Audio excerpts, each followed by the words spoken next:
अध्याय 11 दूसरा आत्मा वलय। जब सहस्राब्दी कछुए को सू तियान द्वारा मार दिया गया, उसके कुछ समय बाद ही उसके शरीर से एक लवेंडर आत्मा वलय बाहर निकला। सू तियान जल्दी से पालथी मारकर बैठ गया, आत्मा का आह्वान किया, आत्मा की अंगूठी खींची और उसे अवशोषित करना शुरू कर दिया, और लवेंडर प्रकाश ने तुरंत सू तियान के शरीर को घेर लिया। ये पहली स्पिरिट रिंग को अवशोषित करते समय होने वाले डंक जैसा नहीं है। इस बार जबकि अलग अलग पुतलियां विकसित हो रही हैं, यहाँ तक कि उसकी आंखें भी समुद्र के पानी से पागलों की तरह निचोड़ी हुई लगती हैं और कभी भी फट सकती हैं। और उसी समय एक विशाल ऊष्मा प्रवाह सीधे सू तियान के शरीर में उसकी आंखों से प्रवेश कर गया। उसका शरीर लगातार शुद्ध हो रहा था और रोमछिद्रों से काले तेल के दाग लगातार बाहर निकल रहे थे।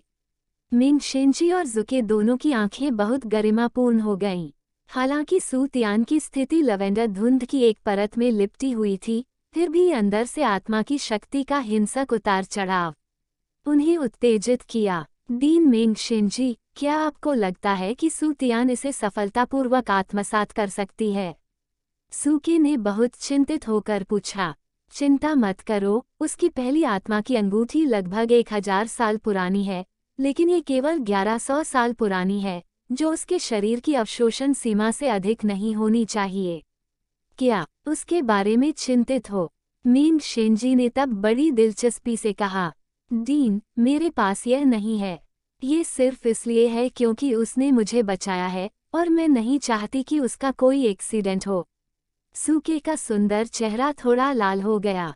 हा हा हा। मिंग शेंजी की मुस्कुराहट ने जूके के सुंदर चेहरे को और भी लाल कर दिया।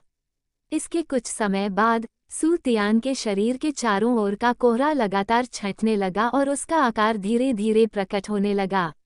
सफलता। डीन को ये देखकर भी राहत मिली कि सू तियान ने 1000 साल पुराने काले कछुए की आत्मा की अंगूठी को सफलतापूर्वक अवशोषित कर लिया। वह नहीं चाहता था कि सू तियान जैसी प्रतिभा ऐसे ही मर जाए, और जूके के सुंदर चेहरे पर मुस्कान आ गई। सू तियान पहली बार जैसा ही था। उठकर उसने सबसे पहले अपने शरीर पर लगे खून और दागों को साफ किया, लेकिन इस बार उसने मार्शल आत्मा को सीधे हटा दिया और विभिन्न शिष्य मार्शल आत्मा के परिवर्तनों की तुरंत जांच करने से परहेज किया। वह नहीं चाहता कि लोगों को अभी पता चले। सू तियान, मैंने तुम्हें कभी अपनी मार्शल आत्मा प्रदर्शित करते नहीं देखा, क्या तुम हमें बता सकती हो कि तुम्हारी मार्शल आत्मा क्या है? मिंग शेंजी ने सू तियान से यह नहीं पूछा कि उसका दूसरा आत्मा कौशल क्या था। आखिरकार वह अब सू तियान का शिक्षक नहीं था। हालांकि वह अभी भी सू तियान की मार्शल आत्मा के बारे में बहुत उत्सुक था। उसने सोचा कि इसका कारण सू तियान आत्मा वलय को सीमा से परे क्यों अवशोषित कर सका। इसका कारण सू तियान की अपनी मार्शल आत्मा की विशिष्टता होनी चाहिए। वास्तव में इस तरह से सोचना सही है, लेकिन यह मार्शल आत्मा नहीं है, बल्कि मार्शल आत्मा की क्षमता द्वारा विकसित शरीर फोजिंग विधि है। मेरी मार्शल आत्मा एक अलग शिष्य है, एक उत्परिवर्तित मार्शल आत्मा जो शरीर के बाहर प्रकट नहीं हो सकती। सू तियान ने मिंग शेंजी के बारे में अपनी जिज्ञासा नहीं छिपाई। मिंग शेंजी ने कोई और सवाल नहीं पूछा और वापस जाकर इस तरह की मार्शल आत्मा की जांच करने वाला था। इसके बाद सू तियान की मार्शल आत्मा की सुपर डिस्टेंस विशन की मदद से उन तीनों ने लगभग 700 साल पहले एक लाल चोंच वाले हंस की आत्मा की अंगूठी को भी सफलतापूर्वक ढूंढा और अवशोषित किया। हेवन डू साम्राज्य के एक दूरदराज के शहर में जब मिंग शेंजी को पता चला कि सू तियान अभी भी नॉटिंग जूनियर कॉलेज का छात्र है, तो उसने सू तियान को एक प्रमाण पत्र जारी किया, जिससे उसे सीधे तियानडू जाने की अनुमति मिल गई। स्नातक होने के बाद रॉयल कॉलेज में प्रवेश लेने के लिए कहा गया। यदि आप ये साबित कर देते हैं तो आप प्रवेश पा सकते हैं, और बार बार उनसे वहां जाने के लिए कहा गया। फिर वह जूके को लेकर चला गया, क्योंकि सू तियान नॉटिंग सिटी वापस जाना और उनके साथ अच्छा समय नहीं बीता। जहां तक तियानडू रॉयल अकादमी जाने का सवाल है, तो उन्होंने अभी तक अपना मन नहीं बनाया है। होटल मिलने के बाद सू तियान ने अपने शरीर में हो रहे बदलावों की जांच शुरू की। दूसरे आत्मा वलय को अवशोषित करने के बाद उसकी आत्मा शक्ति 3 स्तरों तक बढ़ गई है और अब वह 23 स्तर का महान आत्मा गुरु है। इसके अलावा जिस बात ने सू तियान को थोड़ा उदास कर दिया वो ये थी कि जब उसने अपनी मार्शल आत्मा को बुलाया तो उसकी आंखें नीली और सुनहरी हो गईं। आत्मा की आंखें 5 रंगों में बदल जाएंगी और उसके मुंह के कोने फड़कने लगेंगे। जहां तक उसकी दृष्टि में सुधार की बात है तो वह पहले से ही जानता था। जब वह ज़ुके को आत्मा जानवर को खोजने में मदद कर रहा था तो उसने गुप्त रूप से इसका परीक्षण किया। सूक्ष्मता 200 मीटर हो गई है। अगर आप इसे देखें तो अब आपको 2000 मीटर की दूरी नजर आएगी। इसके अलावा जब उसकी भिन्न आंखों वाली मार्शल आत्मा ने जल विशेषता वाली आत्मा अंगूठी को अवशोषित कर लिया तो वह वास्तव में आसपास के पानी की शक्ति को देख सकता था। विशेषता तत्व जो नीले थे। इस तरह जब वह भविष्य में विभिन्न विशेषताओं के आत्मा के छल्ले को अवशोषित करता है तो वह संबंधित विशेषताओं की शक्ति का निरीक्षण करने में सक्षम होगा और उसके बाद के शरीर के तड़के की योजना को प्रभावित नहीं करेगा। स्टार डू ग्रेट फॉरेस्ट में जल विशेषता की शक्ति सोने के तत्व की शक्ति से कहीं अधिक है। यही कारण है कि जंगल पहले से ही पानी से भरा हुआ है और जिस सुदूर कस्बे में वह अभी है वहाँ जल तत्व की शक्ति बहुत कम है, लेकिन वह अभी भी जल तत्व की शक्ति से गुर्दे को नियंत्रित करने की कोशिश करना चाहता है। आखिरकार उसने केवल इसके बारे में सुना है। 5 तत्व 5 आंतरिक को संतुलित करते हैं अंगों और उसे अभी भी इसे सत्यापित करने की आवश्यकता है। आश्वस्त रहें। सू तियान ने जल तत्व की शक्ति को अपने शरीर में खींचने की कोशिश की और उसका शरीर अचानक थोड़ा सूज गया, इसलिए उसने जल्दी से इसे गुर्दे तक पहुंचाया। निश्चित रूप से 5 तत्वों के 5 आंतरिक अंगों को नियंत्रित करने का कोई न कोई आधार अवश्य होता है। जल तत्व की शक्ति वास्तव में इसके लिए उपयुक्त है। किडनी द्वारा जल तत्व की शक्ति को अवशोषित करने के बाद मुझे थोड़ा हल्का महसूस होता है। ऐसा लगता है कि 5 तत्वों की शक्ति का उपयोग करके 5 ग्रहों को संयमित करने में कोई समस्या नहीं है। आंतरिक अंगों का पोषण करता है और 6 आंतरिक अंगों को पोषण देता है। शरीर फोजिंग के उद्देश्य को प्राप्त करने के लिए सू तियान ने इसे 5 तत्व फोजिंग बॉडी विधि कहा। इस तरह वो अपने शरीर को प्रशिक्षित करना जारी रख सकता है और आत्मा के छल्लों की आयु में लगातार वृद्धि होती रहती है। हो सकता है कि एक दिन सभी स्पिरिट रिंग्स 10 साल तक पहुंच जाएं। इस तरह ये ज्ञात नहीं है कि उसकी ताकत कितनी बढ़ जाएगी। फिर सू तियान ने फिर से परीक्षण किया कि कैसे जल तत्व की शक्ति आत्मा की अंगूठी के जीवन काल को बढ़ा सकती है। 1 घंटे में दूसरे स्पिरिट रिंग का जीवन काल 4 या 5 साल बढ़ गया है। यह अभी भी आवश्यक है कि उन्नयन से पहले एक ऐसी जगह ढूंढी जाए जहां जल तत्वों की शक्ति एकत्र हो। जहां तक उसकी दूसरी स्पिरिट रिंग क्षमता का सवाल है, क्योंकि वह पहले से ही जानता था कि उसकी दूसरी स्पिरिट क्षमता एक रक्षात्मक स्पिरिट क्षमता थी, इसलिए वह बाहर नहीं गया। इसका परीक्षण करें, लेकिन होटल में सीधे इसकी जांच करें। दूसरा आत्मा कौशल रहस्यमय जल आवरण। सू तियान ने मार्शल आत्मा का आह्वान किया और दूसरी आत्मा की अंगूठी सीधे जल उठी, जिससे खुद को ढकने के लिए एक नीला पानी का आवरण बन गया, जो बहुत सुंदर है, लेकिन वह नहीं जानता कि बचाव कैसा है, लेकिन वह नहीं जानता। वास्तव में इस बारे में परवाह है और वह भविष्य में उसके लिए इंतजार करेगा। पृथ्वी विशेषता आत्मा की अंगूठी को अवशोषित करने के बाद वह आसानी से अपनी क्षमता के साथ एक अच्छा रक्षात्मक आत्मा कौशल बना सकता है। 3 दिन बाद सू तियान नॉटिंग सिटी लौट आया। व्यस्त सड़क पर चलते हुए उसने इन साधारण लोगों को देखा और महसूस किया कि वे भी उसी जैसे हैं। उसका पिछला जीवन, भले ही वह एक आत्मा गुरु था, अगर वह उच्चतर स्तर तक साधना नहीं कर सका, उसका पूरा जीवन केवल जीविका के लिए भागदौड़ में ही बीता। उसके दिल में अचानक एक आवेग आया, यानी उसकी स्पिरिट रिंग की उम्र पर दबाव डालना बंद करो और सीधे अपग्रेड करना शुरू करो। अगर वह पहले 2 को बढ़ा सकता है, आत्मा के छल्ले को अब सीमा तक ले जाने से उसकी अपनी शारीरिक फिटनेस में सुधार छोटा नहीं होगा।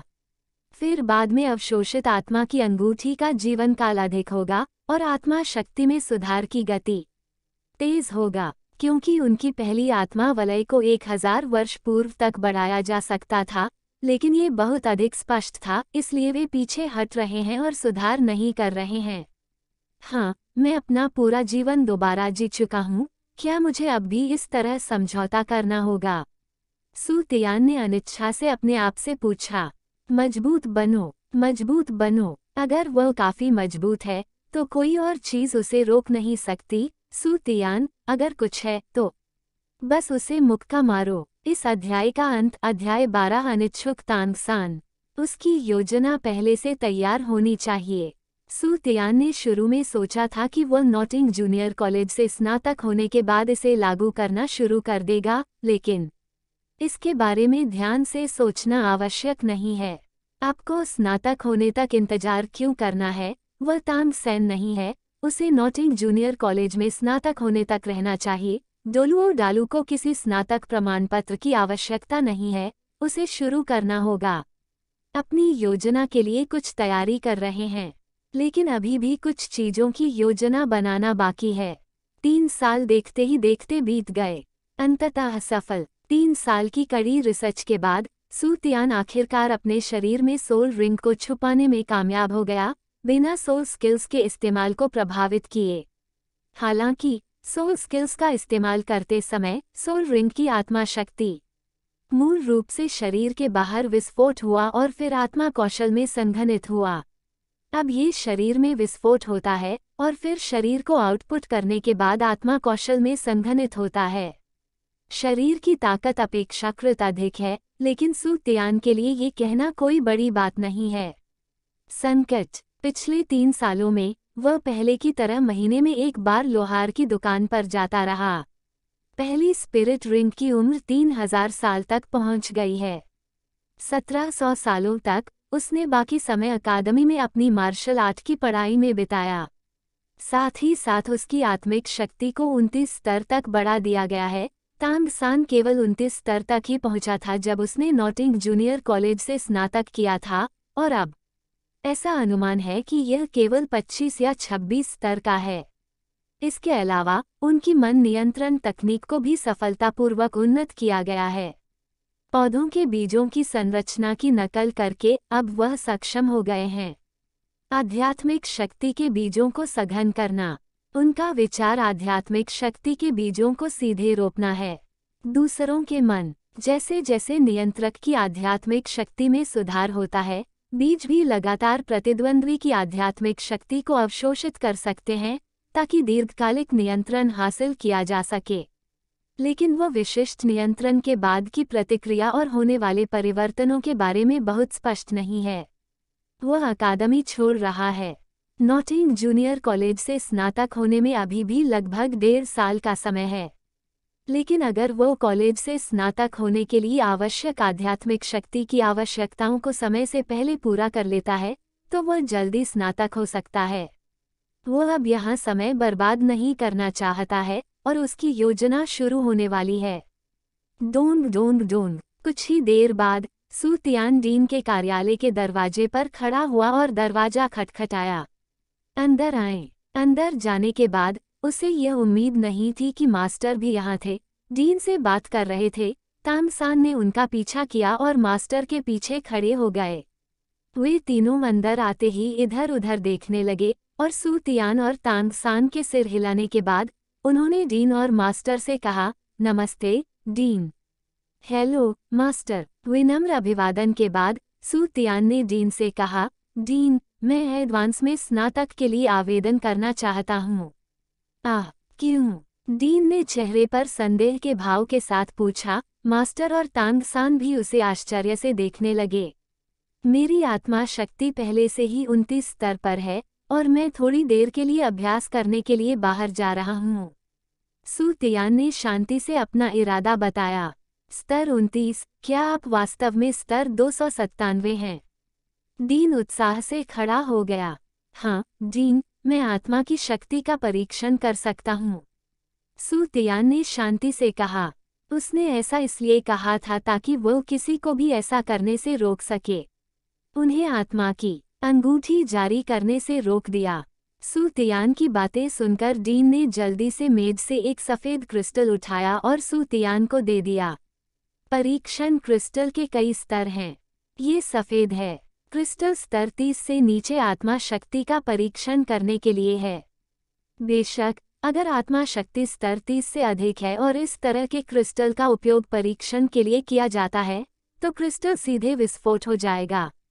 इस समय सूतियान ने कुछ नहीं कहा, क्रिस्टल ले लिया और सीधे अपनी आत्मा शक्ति उसमें डाल दी। मैंने सूतियान के हाथ में चमकती हुई सफ़ेद रोशनी देखी और सफ़ेद क्रिस्टल पर सफ़ेद प्रकाश ने लगभग क्रिस्टल की सतह को ढक लिया। प्रधानाध्यापक के चेहरे पर अविश्वसनीय आश्चर्य झलक रहा था। ठीक है, ऐसा लगता है कि हमारी अकादमी ने एक असली प्रतिभा पैदा की है। क्या आप चाहते हैं कि मैं इंटरमीडिएट सोल मास्टर की सिफारिश करें? आपको अकादमी? डीन ने यह बात तब नहीं देखी जब उन्होंने कहा कि तियान एक वास्तविक प्रतिभाशाली व्यक्ति था। मास्टर और तांगसान की अभिव्यक्तियां अब शांत नहीं हो सकती थीं और खंडन करने में मदद नहीं कर सकती थीं। कोई ज़रूरत नहीं, डीन, मैं अपने अनुभव के बाद सीधे एडवांस्ड सोल मास्टर अकादमी जा रहा हूँ और तियांडा रॉयल अकादमी के डीन ने पहले ही मेरे लिए एक प्रमाण पत्र जारी कर दिया है, लेकिन मैंने अभी तक ये तय नहीं किया है कि मुझे जाना है या नहीं। तियान ने भी डीन की बात को गंभीरता से कहा। इस समय गुरु भी शांत हो गए थे। तांगसान की अनिच्छुक अभिव्यक्ति को देखा, एक पल के लिए हिचकिचाए और फिर तियान से कहा, तियान, मैं श्रेक नामक एक अकादमी जानता हूँ। अकादमी जो आपके लिए बहुत उपयुक्त है। यदि आपने अभी तक तय नहीं किया है कि किस अकादमी में जाना है, तो आप वहाँ जाने पर विचार करें। गुरु को भी तियान की उत्कृष्टता स्वीकार करनी पड़ी। उसके दिल में, लेकिन तांगसेन की अभिव्यक्ति को देखते हुए उसने महसूस किया कि यह अच्छी बात होगी अगर तांगसेन भविष्य में एक प्रतिस्पर्धी लक्ष्य रख सके। श्रेक अकादमी, मैंने इस अकादमी के बारे में कभी क्यों नहीं सुना? डीन ने मास्टर की ओर देखा। संदेह से मालिक भी अपनी स्थिति को लेकर थोड़ा असहाय था। अच्छे दोस्त डीन के विघटन के कारण वह केवल तियान को समझाना जारी रख सका। साधारण लोग इस श्रेक अकादमी को नहीं जानते क्योंकि इस अकादमी की प्रवेश आवश्यकताएं बहुत हैं, सख्त है और आम लोग अंदर नहीं जा सकते। तियान को अपने दिल में थोड़ा अजीब लगा। श्रेक अकादमी उसके लिए तियांडा रॉयल अकादमी से अधिक उपयुक्त थी। श्रेक अकादमी उसमें थी। जीर्ण शीर्ण गांव में उसे कुछ भी नहीं चाहिए था और बुनियादी ढांचा बहुत पीछे था। अनुकरणीय खेती के माहौल का उल्लेख करें और तो ऊपर, लेकिन उसने विनम्रता से कहा, मास्टर, मैं इसके बारे में ध्यान से सोचूंगा। इसके बाद जब डीन ने तियान को स्नातक प्रमाण पत्र दे दिया, तो तियान अपना सामान पैक करने के लिए छात्रावास में वापस चला गया और फिर दृढ़तापूर्वक कॉलेज छोड़ दिया। गुरुजी, तियान इतनी जल्दी 29वें स्तर पर कैसे पहुंच गया? और मैं अभी केवल 25वें स्तर पर हूँ और मुझे 29वें स्तर तक पहुँचने में कम से कम 1 साल लगेगा। मास्टर के छात्रावास में तांगसान ने अनिच्छा से मास्टर से पूछा, छोटे सेन, तुमने अपना संयम खो दिया है। एक नियंत्रण प्रकार के आत्मा गुरु के रूप में पहली चीज जो तुम्हें करने की जरूरत है वह है हर समय अपना संयम बनाए रखना। जहाँ तक तियान के इतनी तेजी से साधना करने की बात है, तो यह शायद उसकी कड़ी मेहनत की वजह से नहीं था। उसकी जन्मजात आत्मिक शक्ति तुम्हारी जितनी अच्छी नहीं है। उसे अवश्य ही ऐसा करना चाहिए था। जल्दी से पहुंचने के लिए कुछ साहसिक कार्य किए हैं। आत्मा शक्ति का वर्तमान स्तर, वह स्वाभाविक रूप से भविष्य में धीमा हो जाएगा। वह निश्चित रूप से आप जितना अच्छा नहीं होगा। आप जुड़वां मार्शल आत्माएं हैं। गुरु ने सबसे पहले तांगसान की कमियों का मार्गदर्शन किया और फिर तांगसान को समझाया। तांगसान ने सिर हिलाया। उसे याद आया कि जब उसने पहली आत्मा की अंगूठी प्राप्त करने के बाद तियान ने 10वें स्तर तक साधना नहीं की थी और अचानक उसे लगा कि गुरु ने जो कहा वह सही था। तियान अकेले इतनी तेजी से साधना नहीं कर सकता था। हाँ गुरुजी, मैं निश्चित रूप से उनसे आगे निकल जाऊंगा। हालांकि तांगसान को इससे कोई परेशानी नहीं थी। तियान को सीधे तौर पर, लेकिन उसके पास जुड़वां मार्शल आत्माएं हैं और वह अभी भी यहाँ तक पहुँचा है। उसे लगता है कि वह दूसरों की तुलना में उच्च स्तर के साथ पैदा हुआ है और वह किसी से नहीं हारेगा। वैसे आज मैंने सू तियान से जिस श्रेक अकादमी के बारे में बात की, मुझे उम्मीद है कि तुम स्नातक होने के बाद इसी अकादमी में अध्ययन करोगे। गुरु ने देखा कि तांग सान ने अपनी लड़ाकू भावना को पुनः प्राप्त किया, संतुष्टिपूर्वक सिर हिलाया और उसे बताया कि उसके बाद क्या करना है। स्नातक की व्यवस्था। गुरुजी, क्या मैं भी इस श्रेक अकादमी जा रहा हूँ?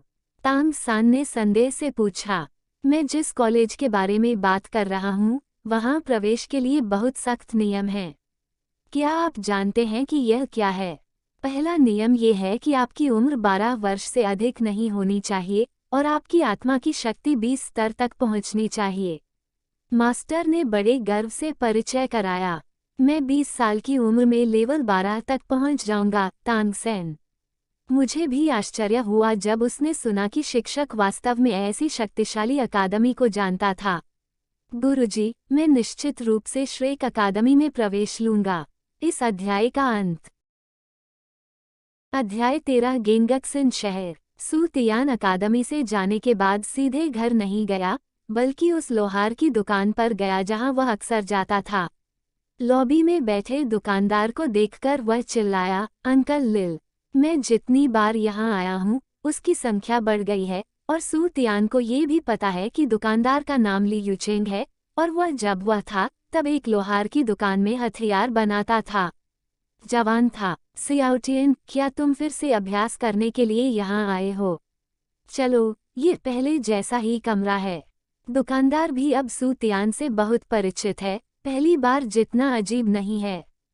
ठीक है, तो मैं चलता हूँ, सू तियान ने जवाब दिया। इस बार वह यहाँ आया था, लेकिन वह यहाँ इसलिए नहीं आया था कि अभ्यास।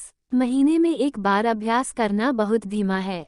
वह स्थान बदलने की योजना बना रहा है, लेकिन अब उसे नॉटिंग सिटी में भी व्यवस्था करनी है और कुछ समय तक रहने के बाद घर जाना सुविधाजनक नहीं है। ये समझाना आसान है, इसलिए मैं अभी यहीं रह सकता हूँ। अगले दिन सू तियान सड़कों से चलता हुआ एक जीर्ण शीर्ण गली में पहुंचा, जहां छोटे छोटे आंगन थे, और वह सीधे सबसे भीतरी आंगन में चला गया। आंगन में सू तियान एक कुर्सी पर बैठा था। उसके सामने तसिंगी में एक युवक खड़ा था, लगभग 20 साल का। युवक का नाम सन किंग है। वह एक आदतन चोर है। उसकी मार्शल स्पिरिट भी काफी दिलचस्प है। यह एक हथेली के आकार का एक छोटा चाकू है और उसकी स्पिरिट पावर लेवल 23 है।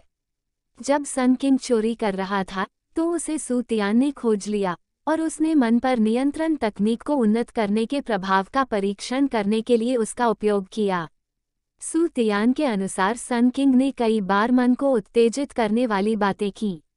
तकनीक आध्यात्मिक शक्ति के बीजों के माध्यम से नियंत्रित होती है। बीज के प्रवेश के बाद प्रतिद्वंद्वी के दिमाग में वे बड़ी संख्या में तंतुओं को फैलाएंगे, जो पौधों की जड़ों की तरह प्रतिद्वंद्वी के शरीर में निहित हैं।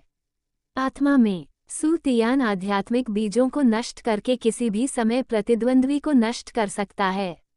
और जब उसने कई बार उसे देखा तो सन किंग की आंखों में आए बदलावों को देखने के बाद सू तियान मूल रूप से पुष्टि कर सकता है कि आध्यात्मिक शक्ति बीज के साथ अपने संबंध के माध्यम से वह दूसरे पक्ष की सोच को सूक्ष्मता से बदल सकता है, जिससे सू तियान बहुत खुश होता है।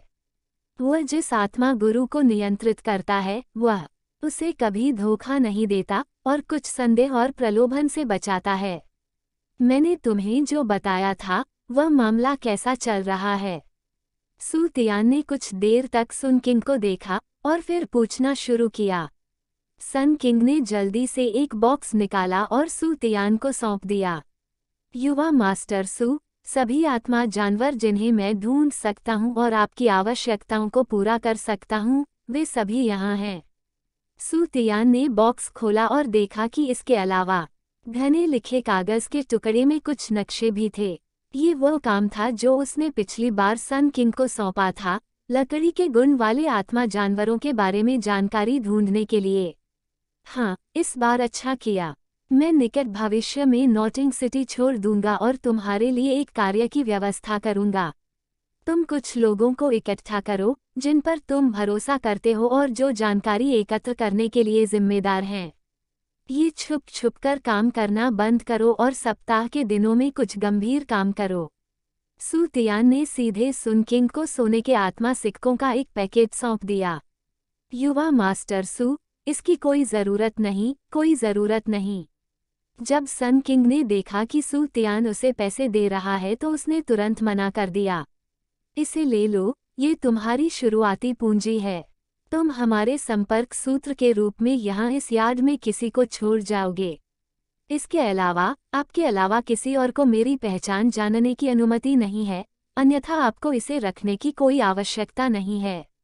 सू तियान ने गंभीरता से कहा। हाँ, हाँ, मेरे अधीनस्थों को ये बात ध्यान में रखनी चाहिए। सन किंग के आश्वासन के तहत सू तियान सीधे यार्ड से बाहर चला गया। मूल रूप से वह वास्तव में मन उत्तेजक तकनीकों के साथ जियो चेन्यू को नियंत्रित करना चाहता था, यानी नॉटिंग जूनियर कॉलेज से मूल बॉस जियो। नॉटिंग सिटी के लॉर्ड के बेटे के रूप में उसके लिए कुछ काम आ सकता है। हालांकि जियाओ चेन्यू नॉटिंग जूनियर कॉलेज से स्नातक होने के बाद पहले ही नॉटिंग सिटी छोड़ चुका था, इसलिए उसकी तलाश करना बेकार था। इसके अलावा हो सकता है कि सू तियान भविष्य में नॉटिंग सिटी में न रहे और सन किंग से जानकारी एकत्र करने के लिए कहना सिर्फ उसे समय पर यह जानने से रोकने के लिए है कि घर पर क्या हुआ। सू तियान की आत्मा शक्ति अब 29 स्तर पर है और वह कर सकता है। लगभग 1 महीने में लेवल 30 तक पहुंच जाएगा। हालांकि इस बार वह सोल रिंग को अवशोषित करने की योजना नहीं बना रहा है तुरंत, क्योंकि सिद्धांत रूप में वह आत्मा की अंगूठी को अवशोषित किए बिना अभ्यास करना जारी रख सकता है, इसलिए कोई जल्दबाजी नहीं है। अब वह आगे क्या करेगा? बेशक वह पहले पैसे लेने घर गया। पैसे के बिना वह बाहर जंगली की तरह रहता था, जो उसके अनुकूल नहीं था।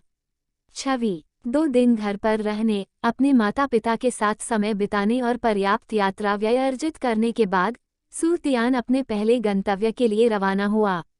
गेंगक्सिन शहर। गेंगक्सिन शहर, जिसे मेटल सिटी के नाम से भी जाना जाता है, वह जगह है जहां लोहार सबसे ज्यादा इकट्ठा होते हैं। ये स्टार लुओ साम्राज्य के क्षेत्र में स्थित है और मुख्य में से एक है।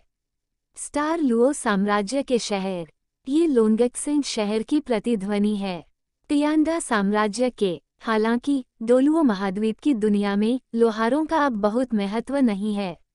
आखिरकार डोलुओ महाद्वीप के पास कोई भी धातु उपकरण नहीं है जो किसी गुट की समग्र ताकत को बढ़ा सके।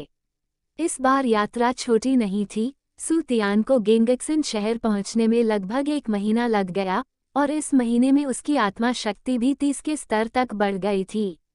दूर से उसने धातु से बने इस पौराणिक शहर को देखा। ऊंची लोहे ग्रे शहर की दीवार मानो पूरी तरह से धातु से बनी हो। हालांकि वह अभी तक अंदर नहीं गया है। शहर में सू तियान ने पहले ही यहाँ सोने के तत्व की विशाल शक्ति को महसूस किया है और धातु के अयस्क और धातु उत्पाद जो हर दिन यहाँ आते और जाते हैं। दिन अनगिनत हैं, जिसका अर्थ है कि यहाँ सोने के तत्व की शक्ति अटूट है, धारा अंतहीन है। यहाँ वह अपने दिल की सामग्री के लिए सोने के तत्व की शक्ति को अवशोषित कर सकता है, बढ़ा सकता है। पहली आत्मा की अंगूठी का जीवनकाल और उसके शरीर का व्यायाम। शहर में प्रवेश करने के बाद सू तियान ने डोलुओ महाद्वीप पर इस बहुत ही खास शहर को बड़ी दिलचस्पी से देखा और उसे अभ्यास शुरू करने के लिए कोई जगह खोजने की जल्दी नहीं थी। आसपास की दुकानें अन्य जगहों की तरह लकड़ी से नहीं बनी थीं। अधिकांश दुकानें यहाँ धातु की संरचनाएं हैं और कुछ का निर्माण भी किया गया है। बड़े पत्थरों के साथ वहाँ कई लोहार की दुकानें हैं और दरवाजे पर लोग सामान बेच रहे हैं और सभी प्रकार के हथियार और कवच स्टालों पर रखे गए हैं। इस समय सू तियान ने देखा कि एक लोहार की दुकान के सामने बहुत से लोग घिरे हुए हैं। जो व्यक्ति फेरी लगा रहा था वह एक मध्यम आयु वर्ग का मजबूत आदमी था। उसके ऊपरी शरीर पर कांस्य की मांसपेशियां थीं। उसके बगल में एक बहुत चौड़ी भारी तलवार थी। हनको ने सीखा कि एक तलवार पूरी तरह से एक बड़े उल्कापिंड से बनी थी, जिसने तुरंत सू तियान की दिलचस्पी को आकर्षित किया। क्या ये वही काले लोहे की एपी नहीं है जिसका इस्तेमाल डुगु क्यूबाई ने किया था?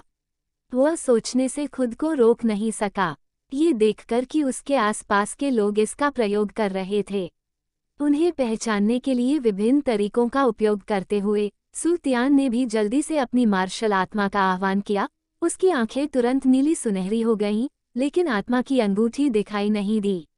और जब उसने फिर से एपी को देखा तो वह तुरंत इस तलवार की सामग्री को स्पष्ट रूप से देख सकता था।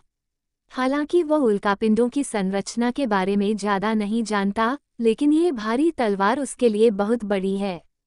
जाहिर है कि इसमें अन्य धातुएं भी मिली हुई हैं। इसके घनत्व को देखते हुए इसका मतलब है कि इस तलवार का वजन निश्चित रूप से हल्का नहीं है, और यह एक अच्छा हथियार भी है, लेकिन यह निश्चित रूप से उतना अच्छा नहीं है। उल्कापिंड जाली एपी की कीमत। सू तियान ने ज्यादा कुछ नहीं कहा और चुपचाप यहाँ से चला गया।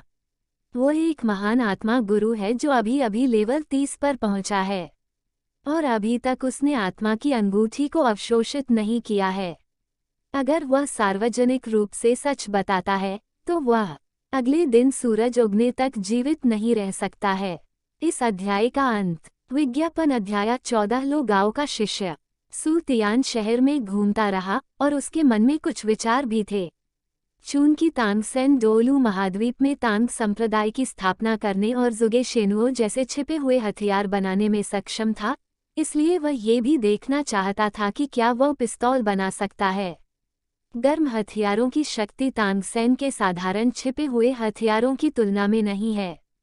हालांकि उसने इसे तांगसेन की तरह विशेष रूप से नहीं सीखा है, फिर भी उसे आग्नेयास्त्रों की संरचना की अपेक्षाकृत अच्छी समझ है।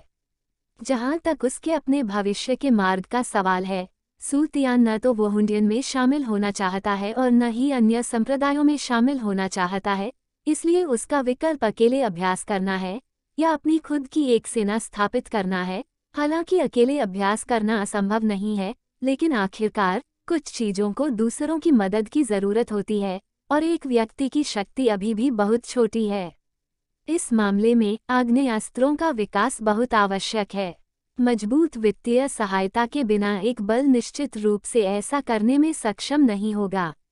यदि यह सफलतापूर्वक आग्नेयास्त्रों का विकास कर सकता है, तो यह अकेले अपने भविष्य के बल के विकास का समर्थन करने के लिए पर्याप्त होगा।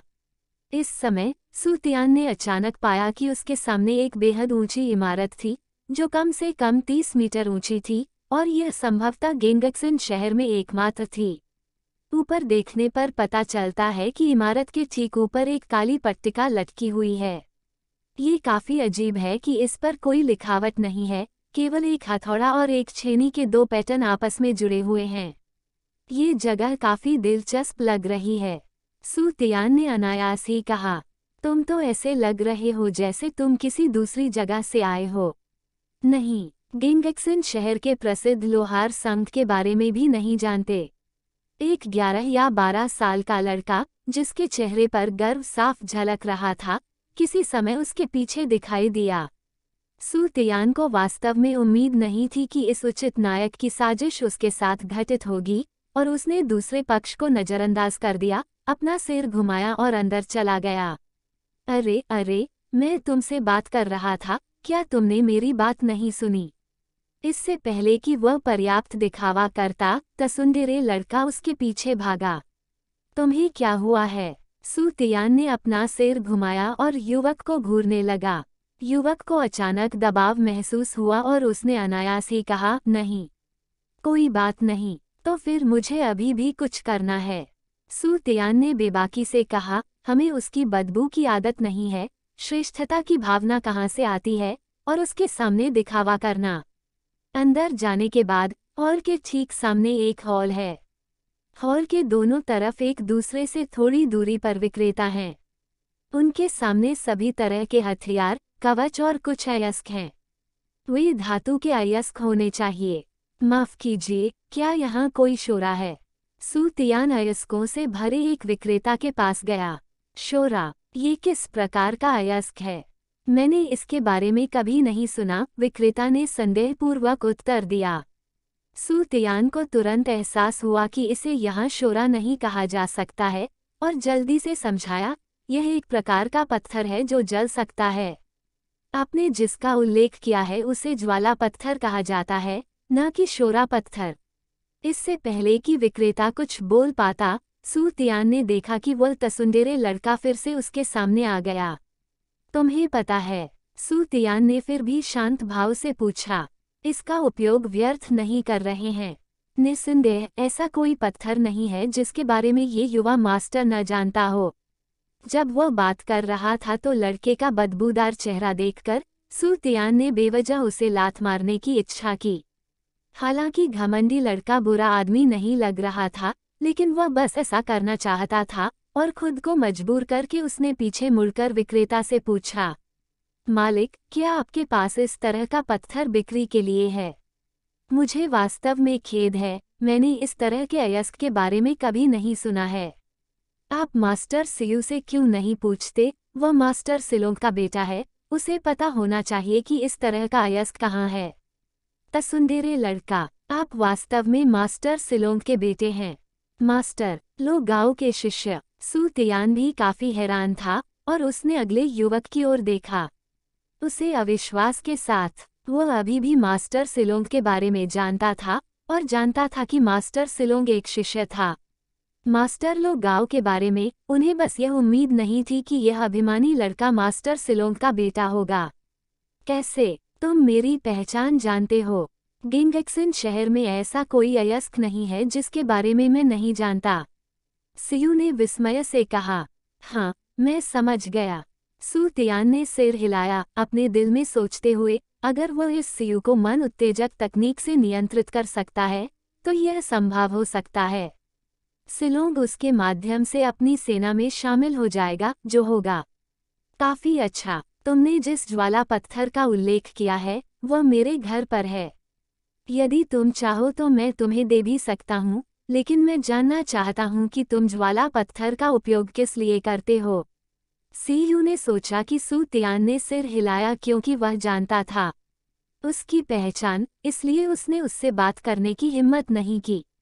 जैसे अभी उसके परिवार में इस तरह के कुछ ज्वाला पत्थर थे। उनके पिता सी लॉन्ग एक मास्टर लोहार थे, इसलिए उन्हें सभी प्रकार की चीज़ों में दिलचस्पी थी।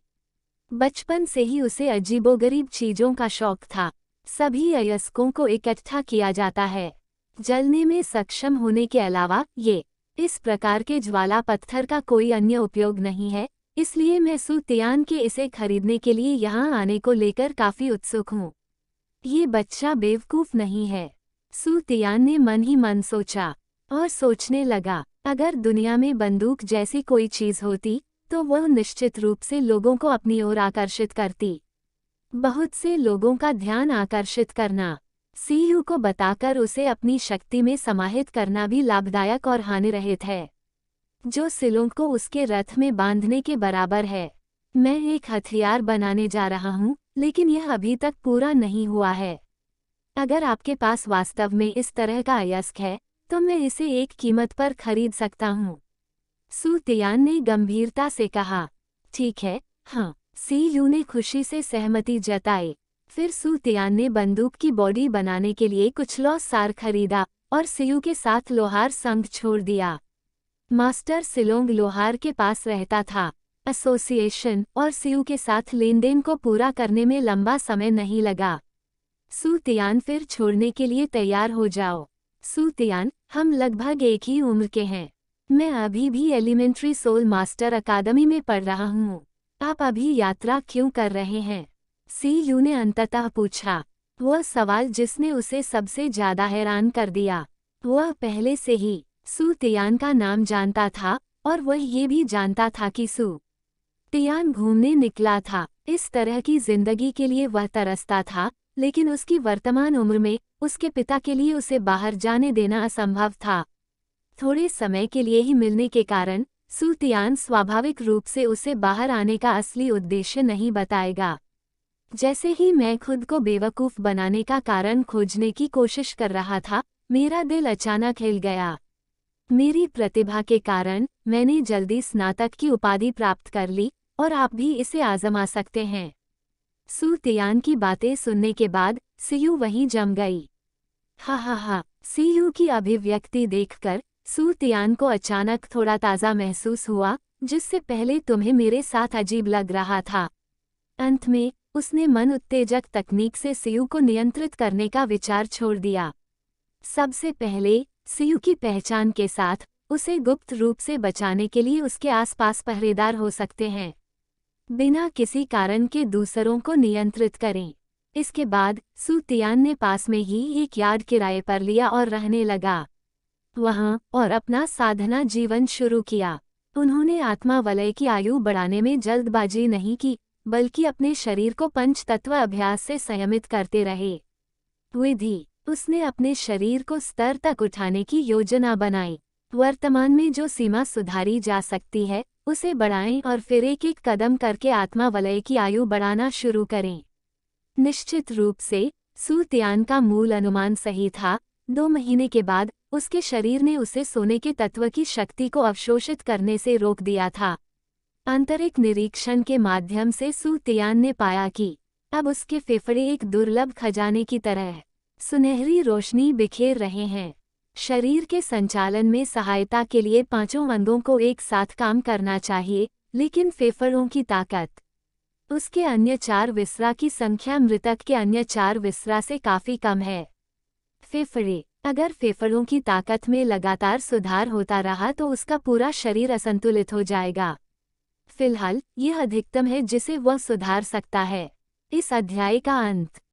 अध्याय 15 डेजर्ट ईगल। लेकिन जब वह 50 के स्तर पर पहुंच जाता है तो वह 5 का उपयोग कर सकता है।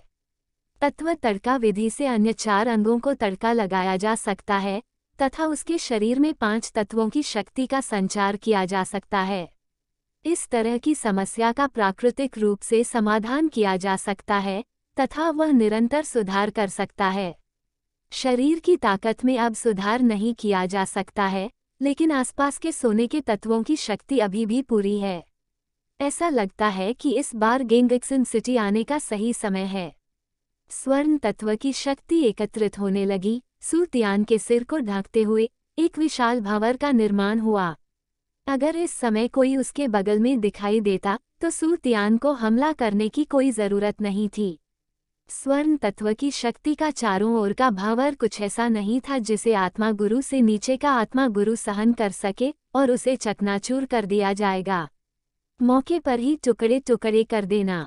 जैसे जैसे प्रथम आत्मा वलय का बैंगनी रंग गहरा होता गया, वह स्पष्ट रूप से महसूस कर सकता था कि उसके प्रथम आत्मा कौशल की शक्ति भी धीरे धीरे बढ़ रही थी और आत्मा वलय में स्वर्ण तत्व की शक्ति पर उसका नियंत्रण भी मजबूत हो रहा था। साधना की इस अवस्था में समय तेजी से बीत गया और 2 महीने पलक झपकते ही बीत गए। सू तियान की पहली आत्मा की अंगूठी काली, अंधेरी और पारदर्शी हो गई है, जिससे भयावह रोशनी निकल रही है। जैसे ही सू तियान रुका, आसपास के सोने के तत्वों की शक्ति भी विलुप्त होने लगी, लेकिन सू तियान का पूरा शरीर म्यान से बाहर निकाली गई तेज तलवार की तरह था, जो आक्रामकता से भरा था और अपनी तीक्ष्णता दिखा रहा था। उनकी वर्तमान प्रथम सोल रिंग को बढ़ाकर 3 कर दिया गया है साल, जबकि उसकी दूसरी आत्मा की अंगूठी केवल 1700 साल पुरानी है और उसने सोने के तत्व की बहुत अधिक शक्ति को अवशोषित कर लिया है। हालांकि इसे अवशोषित कर लिया गया है, फिर भी उसका शरीर इसे अवशोषित करता है। इसके अलावा उसके शरीर में आत्मा की शक्ति मार्शल आत्मा द्वारा अवशोषित आत्मा की अंगूठी से प्रभावित होती है। जब तक उसके शरीर में अभी भी आत्मा की शक्ति है, तब तक यह अनिवार्य रूप से एक धातु की तीक्ष्णता को बाहर निकाल देगा। पहली सोल रिंग को सीमा तक उन्नत कर दिया गया है और 3 साल पर्याप्त हैं। अब देखते हैं कि क्या हम यहाँ बंदूक बना सकते हैं। सू तियान ने चुपचाप कहा, उसे जाने की कोई जल्दी नहीं थी। फिलहाल 1 दिन के आराम के बाद वह अपने पहले आत्मा कौशल से परिचित होने के लिए आत्मा से लड़ने के लिए गेंगक्सन सिटी ग्रेट सोल एरिना में जाने लगा, केवल पहले कुछ बार, क्योंकि प्रतिद्वंद्वी को गंभीर रूप से घायल करने की शक्ति पर नियंत्रण नहीं था। बाद में हर बार जब सू तियान अपने पहले आत्मा कौशल का उपयोग करता है तो उसे अपनी आत्मिक शक्ति के एक हिस्से को दबाने के लिए इस तरह गेंगक्सन ग्रेट सोल एरिना में 1 सप्ताह तक आत्मा की लड़ाई में भाग लेने के बाद सू तियान को भी अपनी ताकत का स्पष्ट एहसास हो गया था। हालांकि उसने अभी तक अपनी ताकत को आत्मसात नहीं किया है। तीसरी आत्मा की अंगूठी साधारण स्तर 40 आत्मा संप्रदाय अब उसका प्रतिद्वंद्वी नहीं है। उनकी वर्तमान शारीरिक शक्ति एक स्तर 50 आत्मा राजा के बराबर है। उसके बाद सू तियान ने आत्मा की लड़ाई में भाग लेना बंद कर दिया और आग्नेयास्त्रों पर शोध करना शुरू कर दिया। सोने के तत्व की शक्ति पर सू तियान के नियंत्रण के स्तर के साथ उसे तांग सेन की तरह इसे बनाने के लिए फोजिंग हथौड़ा और अन्य उपकरणों का उपयोग करने की आवश्यकता नहीं है। वह सीधे धातु में हेरफेर कर सकता है और स्वतंत्र रूप से इसे वह बना सकता है जो वह चाहता है। इसने उसके लिए बंदूक का आवरण बनाना बेहद सरल बना दिया और वह आसानी से डेजर्ट ईगल के आकार की एक पिस्तौल बनाई। मुख्य कठिनाई गोलियों के उत्पादन में है। पत्रिका, शेल केस और वारहेड डेजर्ट ईगल के अनुपात के अनुसार बनाए गए हैं। हालांकि गोलियों में बारूद का होना सू तियान के लिए मुश्किल है। वह केवल इसकी सामग्री जानता है, लेकिन वह वास्तव में विशिष्ट अनुपात नहीं जानता है, इसलिए वह केवल थोड़ा थोड़ा करके समायोजन और परीक्षण कर सकता है। कड़ी मेहनत रंग लाए और आधे महीने तक लगातार असफलता के बाद आखिरकार उन्होंने पहला प्रयास किया। उसने जल्दी से डेजर्ट ईगल पिस्तौल निकाली जिसका वह लंबे समय से इंतजार कर रहा था, गोलियां मैगजीन में डाली, पिस्तौल लोड की और उसे लोड कर दिया।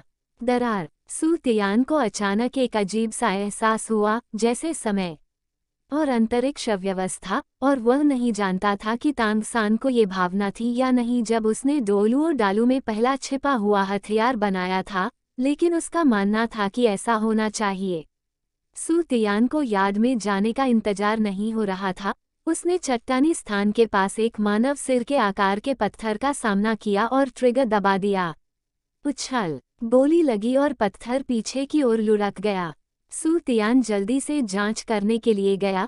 गोली सीधे पत्थर में जा लगी और पत्थर का लगभग आधा हिस्सा छेद कर गई। सफलता। आज डोलू और डालू में पहली पिस्तौल का आधिकारिक तौर पर जन्म हुआ। सू तियान ने लगातार कुछ और डेजर्ट ईगल बनाए और सभी बची हुई बुलेट सामग्री को बुलेट में बदल दिया और लगभग 5 बुलेट हो सकती थीं।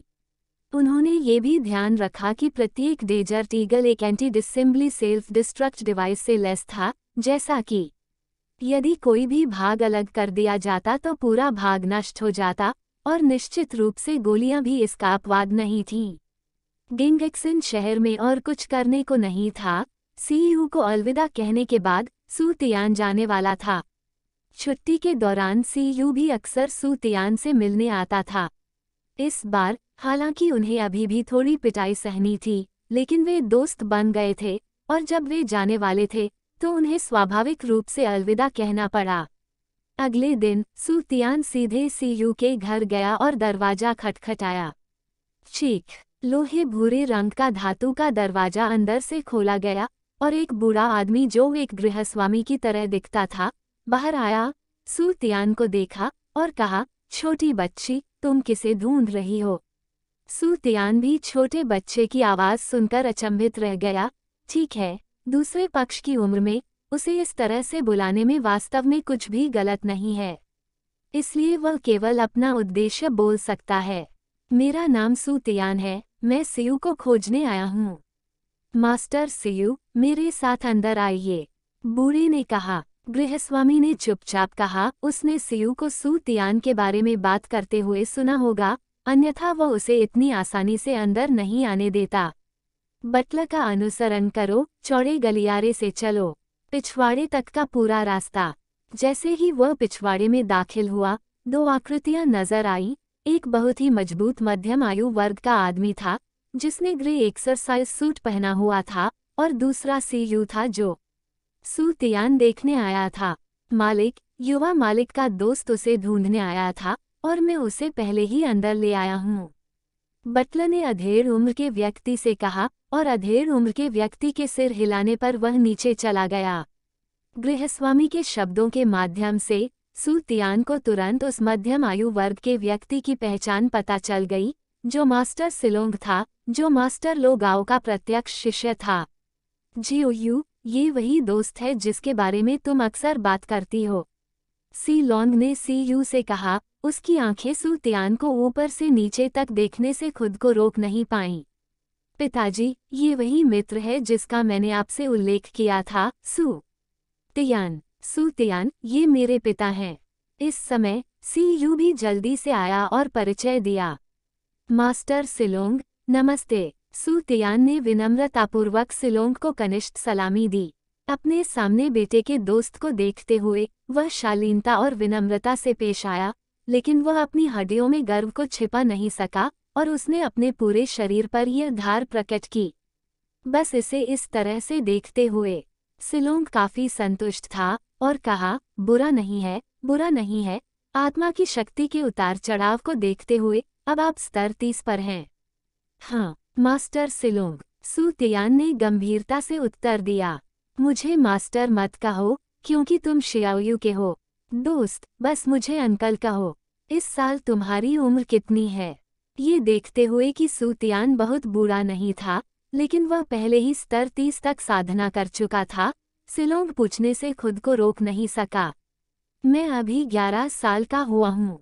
सिलोंग और सियू पिता पुत्र दोनों हैरान दिखे और सियू ने चिल्लाकर कहा, आह! तुम 11 साल के हो और तुमने 30वें स्तर तक साधना कर ली है। तुम एक राक्षस हो। ये वास्तव में अच्छा है। ये शियाओयू से बहुत बेहतर है। चलो चैट करो शियाओयू। चैट करने के बाद आओ और मुझे ढूंढो। हालांकि सिलोंग अपना आश्चर्य छिपा नहीं सका। आखिरकार वह उसे पहली बार देख रहा था, इसलिए मैं बहुत ज्यादा सवाल नहीं पूछना चाहता था। जब दोनों ने बात खत्म की तो वे सामने के आंगन की ओर चल पड़े। इस अध्याय का अंत। विज्ञापन अध्याय 16 उत्साहित भवन उच्च। क्या तुम सच में 30वें स्तर पर पहुंच चुके हो और तुम सिर्फ 11 साल के हो?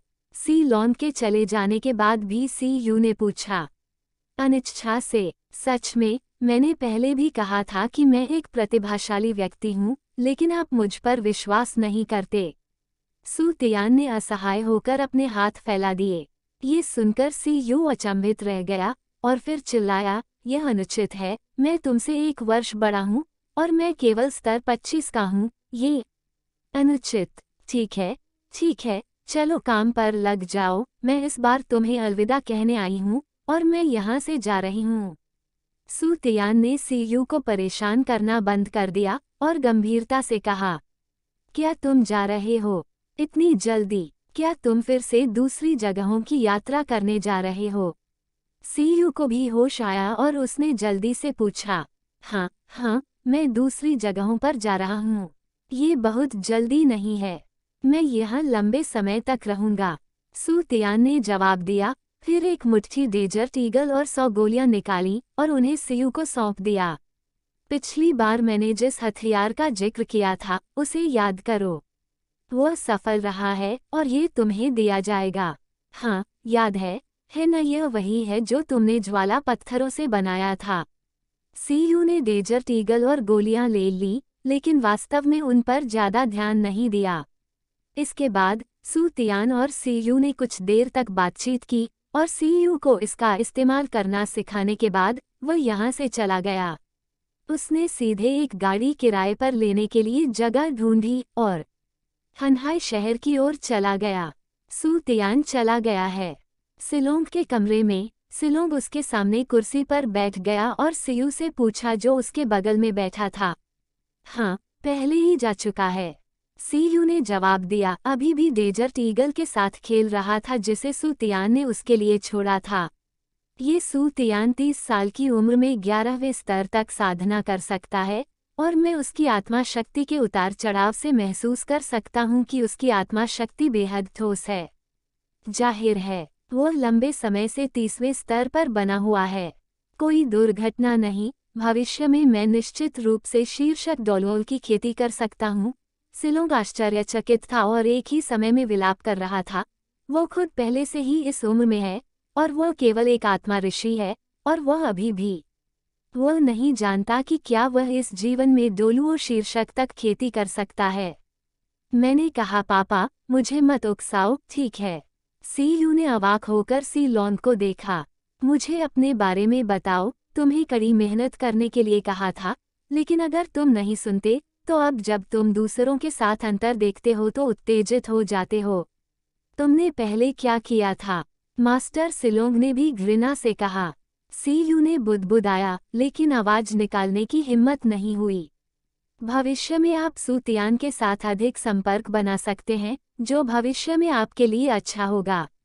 इसके अलावा, क्या आपने सूतियान से पूछा है कि उसकी पहचान क्या है? इतनी प्रतिभा के साथ, उसकी पृष्ठभूमि सरल नहीं होनी चाहिए। सी लॉन्ग ने सीयू से पूछना जारी रखा जो किनारे पर खड़ा था।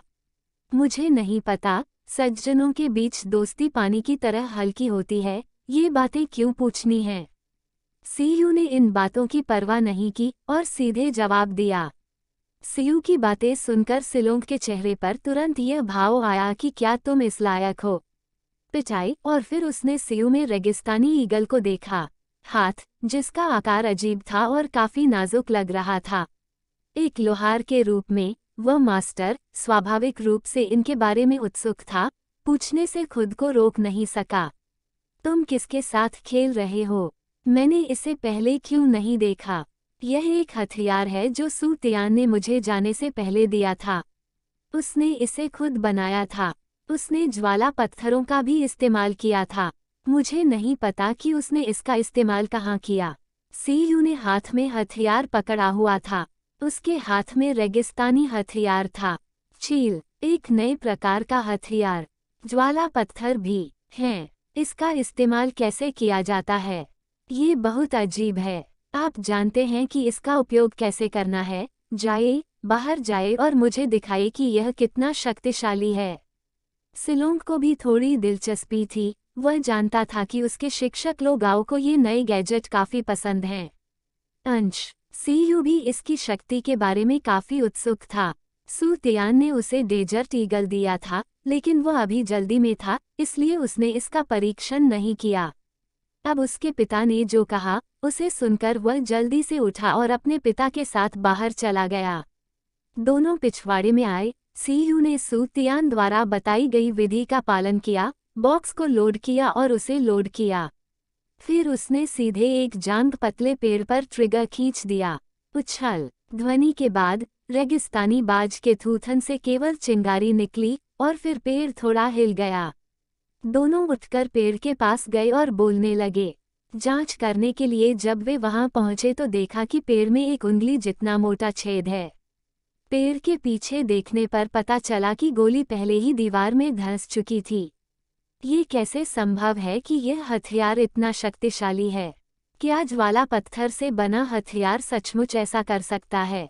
सीयू ने कहा, अपने हाथ में रेगिस्तानी चील को अविश्वास से देखते हुए और थोड़ी देर के लिए पेड़ में छोटे छेद को देखते हुए, लेकिन इससे पहले कि वह सोचना जारी रख पाता, उसे उत्साहित पिता ने बाधित कर दिया। उसके अलावा, क्या तुमने अभी अपनी आत्मशक्ति का उपयोग नहीं किया?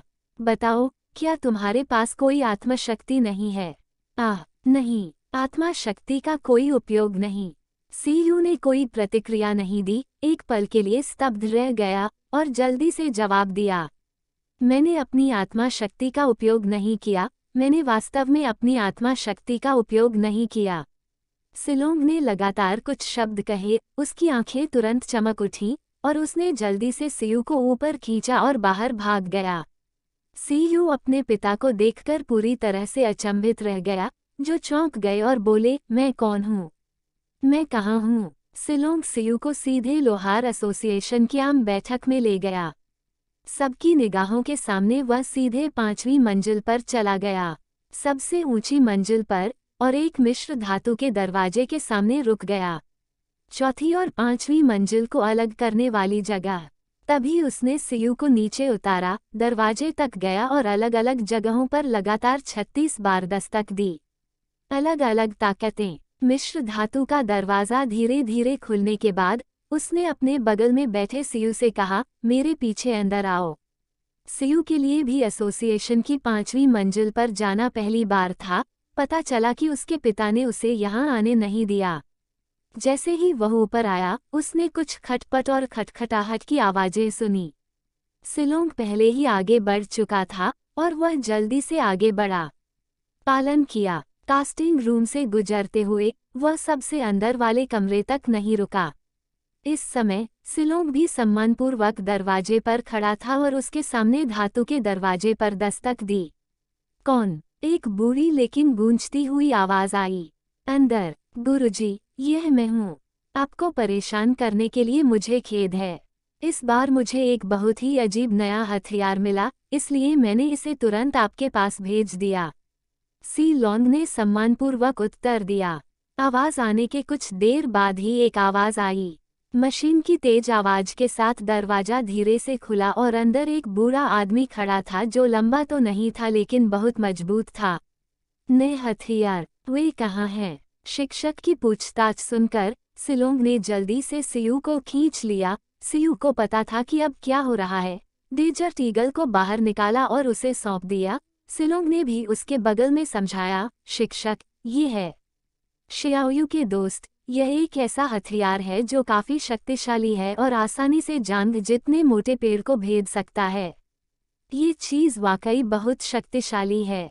यहाँ आओ शियाओयू, इसे पकड़ो और मुझ पर हमला करो। मुझे इसकी शक्ति दिखाओ। लू गाओ ने इसे देखा और इसे सियू को सौंप दिया।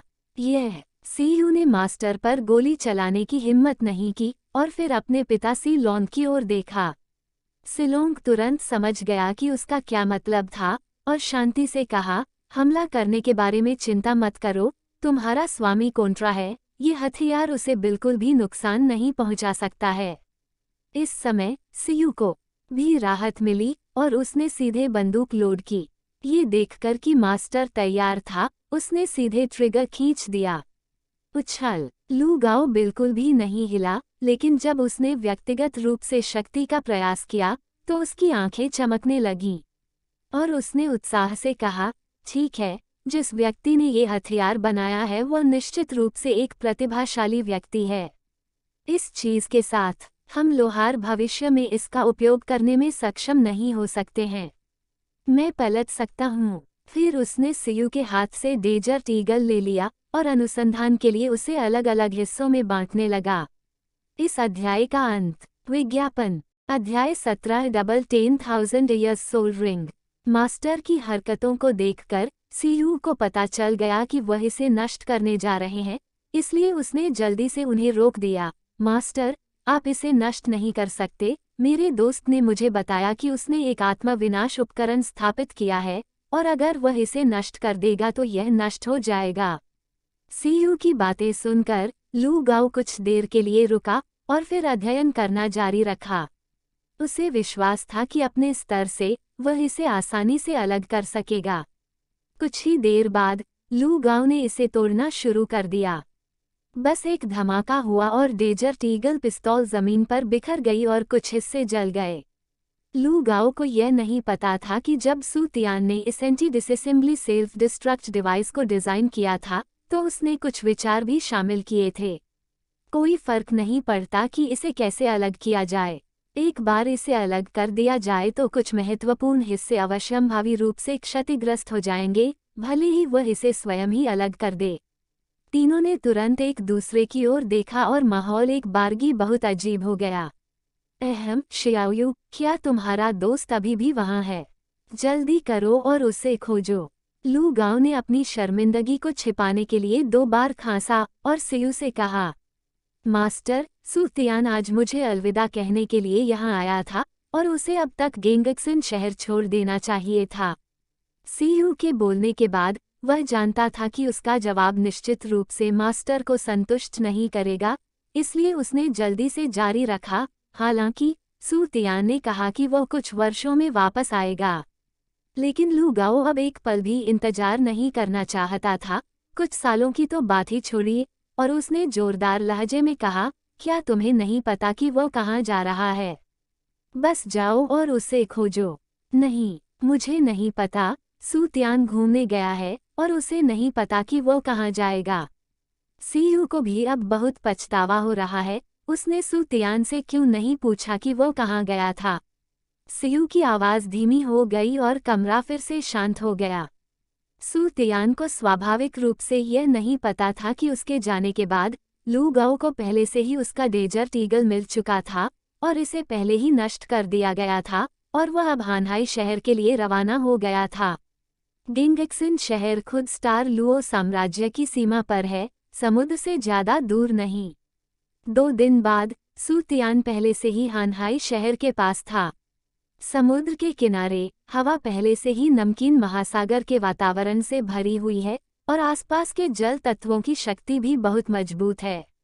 हानहाई शहर दूनु महाद्वीप का सबसे बड़ा समुद्र तटीय शहर है, जो समुद्र के किनारे बसा है और लगभग 1000 वर्ग किलोमीटर 3000 वर्ग मील की दूरी पर स्थित है।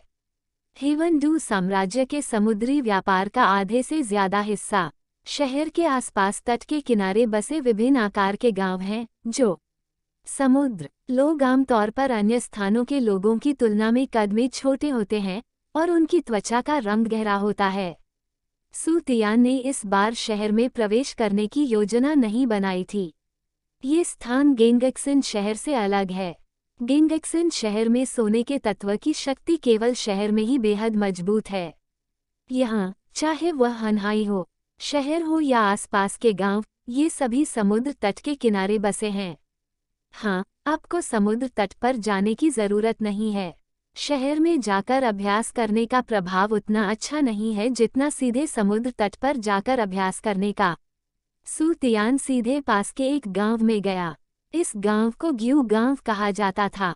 गांव के लोग पीढ़ियों से मछली पकड़कर अपना जीवन यापन करते थे। गांव में कोई आत्मा गुरु नहीं है, वे सभी साधारण लोग और पूरे गांव में केवल 1 या 200 परिवार हैं। उसने संक्षेप में जांच की और पाया कि गांव समुद्र के बगल में था और समुद्र के किनारे कई बड़ी चट्टानें थीं, और वह बेहद संतुष्ट था। सूतियान ने गांव में प्रवेश करने के बाद सीधे गांव के मुखिया के नेतृत्व में संपर्क किया। गांव वालों से कहा कि वह कुछ समय के लिए गांव में रहना चाहते हैं और इसके लिए वह फीस देने को तैयार हैं। गांव के मुखिया ने कहा कि वह कुछ समय के लिए गांव में रहना चाहते हैं और इसके लिए वह फीस देने को तैयार हैं। बहुत आसानी से सहमत हो गए। इसके बाद गांव के नेतृत्व में प्रमुख सूतियान एक साधारण आंगन में गया। गांव के किनारे पर यह आंगन नहीं था। कुछ समय तक यहाँ रहा। गांव के मुखिया के अनुसार यह आंगन मूल रूप से गांव के एक जोड़े का निवास स्थान था। वे दोनों समुद्र में मछली पकड़ने गए थे, तब उनकी मृत्यु हो गई थी और वे वापस नहीं आए, इसलिए आंगन खाली पड़ा था। सूतियान इस जगह से काफी संतुष्ट है। गांव के सबसे दक्षिणी हिस्से में यहाँ अपेक्षाकृत कम ग्रामीण हैं। यही सूतियान ने भी मांगा था। वो यहाँ अभ्यास करने आया था और वे गांव के अन्य ग्रामीणों पर प्रभाव नहीं डालना चाहते थे। गांव में सूतियान का अभ्यास जीवन बेहद नियमित है। दिन के दौरान वह अपने कमरे में 5 तत्वों के व्यायाम का अभ्यास करता था और रात में वह समुद्र के किनारे चट्टानों पर जाकर अपनी ऊर्जा बढ़ाता था। उसकी आत्मा की अंगूठी का जीवन काल ऐसा इसलिए भी है क्योंकि जब आत्मा की अंगूठी की उम्र बढ़ जाती है तो आसपास के जल तत्वों की शक्ति अधिक हिंसक होती है और शरीर के संयमित होने पर यह अपेक्षाकृत बेहतर होता है। इस तरह समुद्र में ज्वार भाटा आता जाता रहता है, सूर्य और चंद्रमा बदलते रहते हैं। अनजाने में सूतियान लगभग आधे साल से इस प्राचीन मछली पकड़ने वाले गांव में रह रहा है। अब उसके गुर्दों की ताकत की तुलना फेफड़ों से की जा सकती है, लेकिन दोनों गुर्दों से निकलने वाला प्रकाश समुद्र की तरह नीला है, शीशे की तरह साफ। सूतियान ने अलग अलग आंखों वाली मार्शल आत्मा को बुलाया, जिससे आत्मा की अंगूठी सामने आई। सूतियान के शरीर के चारों ओर 2 बेहद काले रंग की आत्मा की अंगूठियां दिखाई दी, जो घूम रही थीं। सूतियान के शरीर के चारों ओर दूसरी आत्मा की अंगूठी थी। सूतियान ने भी अब इसे 3 तक बढ़ा दिया है। हालांकि वह अपनी वर्तमान शारीरिक शक्ति के साथ सुधार जारी रख सकता है, वह अभी भी संयमित है। यदि वह पंचतत्व चक्र बनाना चाहता है तो पहले की आयु का अंतर 5 आत्मा के छल्ले बहुत बड़े नहीं होने चाहिए। वैसे भी वह भविष्य में सुधार जारी रह सकता है। इस पल के लिए जल्दी करो। और दूसरी आत्मा की अंगूठी के वर्षों की संख्या में वृद्धि के साथ सूतियान के शरीर पर आभा अब तेज नहीं है और बहुत नर्म हो गई है। भाई सूतियान, क्या तुम वहाँ हो? इस समय एक बचकानी आवाज सूतियान के कानों तक पहुंची, साथ ही दरवाजे पर कई बार दस्तक हुई। सू तियान की अभिव्यक्ति तुरंत नर्म हो गई और वो पहले से ही जानता था कि जो व्यक्ति आया था वो उसके पड़ोसी ली के परिवार की एक छोटी लड़की थी जिसका उपनाम जियाओया था और अगले दरवाजे का परिवार बहुत उत्साही था, ये जानते हुए कि सू तियान एक ऐसे व्यक्ति था जो अक्सर उसे खाने के लिए बुलाता था। छोटी बच्ची, मैं आ गई। सू तियान जल्दी से चलकर दरवाज़ा खोला। एक 5 या 6 साल की बच्ची दरवाजे पर खड़ी थी और उसका चेहरा शर्म से लाल हो गया था। वह शायद अभी अभी भागकर आई होगी। भाई सू तियान, मेरे पिता ने आज एक बड़ी मछली पकड़ी है, इसलिए मैं जल्द ही खाने जा रहा हूँ। जियोया ने खुशी से कहा, वह पहले से ही बहुत भूखी थी। ठीक है, चलो चलें। सू तियान ने छोटी लड़की के सिर को सहलाया और उसे ली के घर की ओर खींच लिया। एक अधेड़ उम्र का आदमी आंगन में था। वह घर का मालिक अंकल ली था। जब उसने सू तियान और शियाओया को अंदर आते देखा तो वह चिल्लाया, सू तियान यहाँ है, बैठो और खाओ। वे चारों आंगन में पत्थर की मेज पर बैठे और उन्होंने समुद्र के किनारे सबसे अधिक मछली और झींगा पकाया। खाने के बाद उन्होंने थोड़ी देर बातचीत की और सू तियान ने कहा कि वह जाने वाला था। चाची ली, मैं कल जा रहा हूँ और मैं थोड़े समय के लिए बाहर नहीं रहूँगा और मुझे नहीं पता कि मैं भविष्य में कब यहाँ आऊँगा। आपको अपने स्वास्थ्य का ध्यान रखना होगा और आप भी अगले साल कोशिश करें कि आप स्वस्थ रहें। एक अच्छी मार्शल आत्मा को जगाओ। तुम जा रही हो? हाँ, तुम्हें भी घर जाना चाहिए। चाची ली ने आह भरी और चाचा ली ने भी अफसोस जताया कि सू तियान इतनी कम उम्र में इतने लंबे समय के लिए बाहर रही। चाचा ली और चाची ली ने बाद में ज्यादा कुछ नहीं कहा, उन्होंने बस सू तियान को सड़क पर सावधान रहने के लिए कहा। केवल छोटी लड़की दुखी दिख रही थी। उसके बाद सू तियान लंबे समय के बाद वहां से चली गई।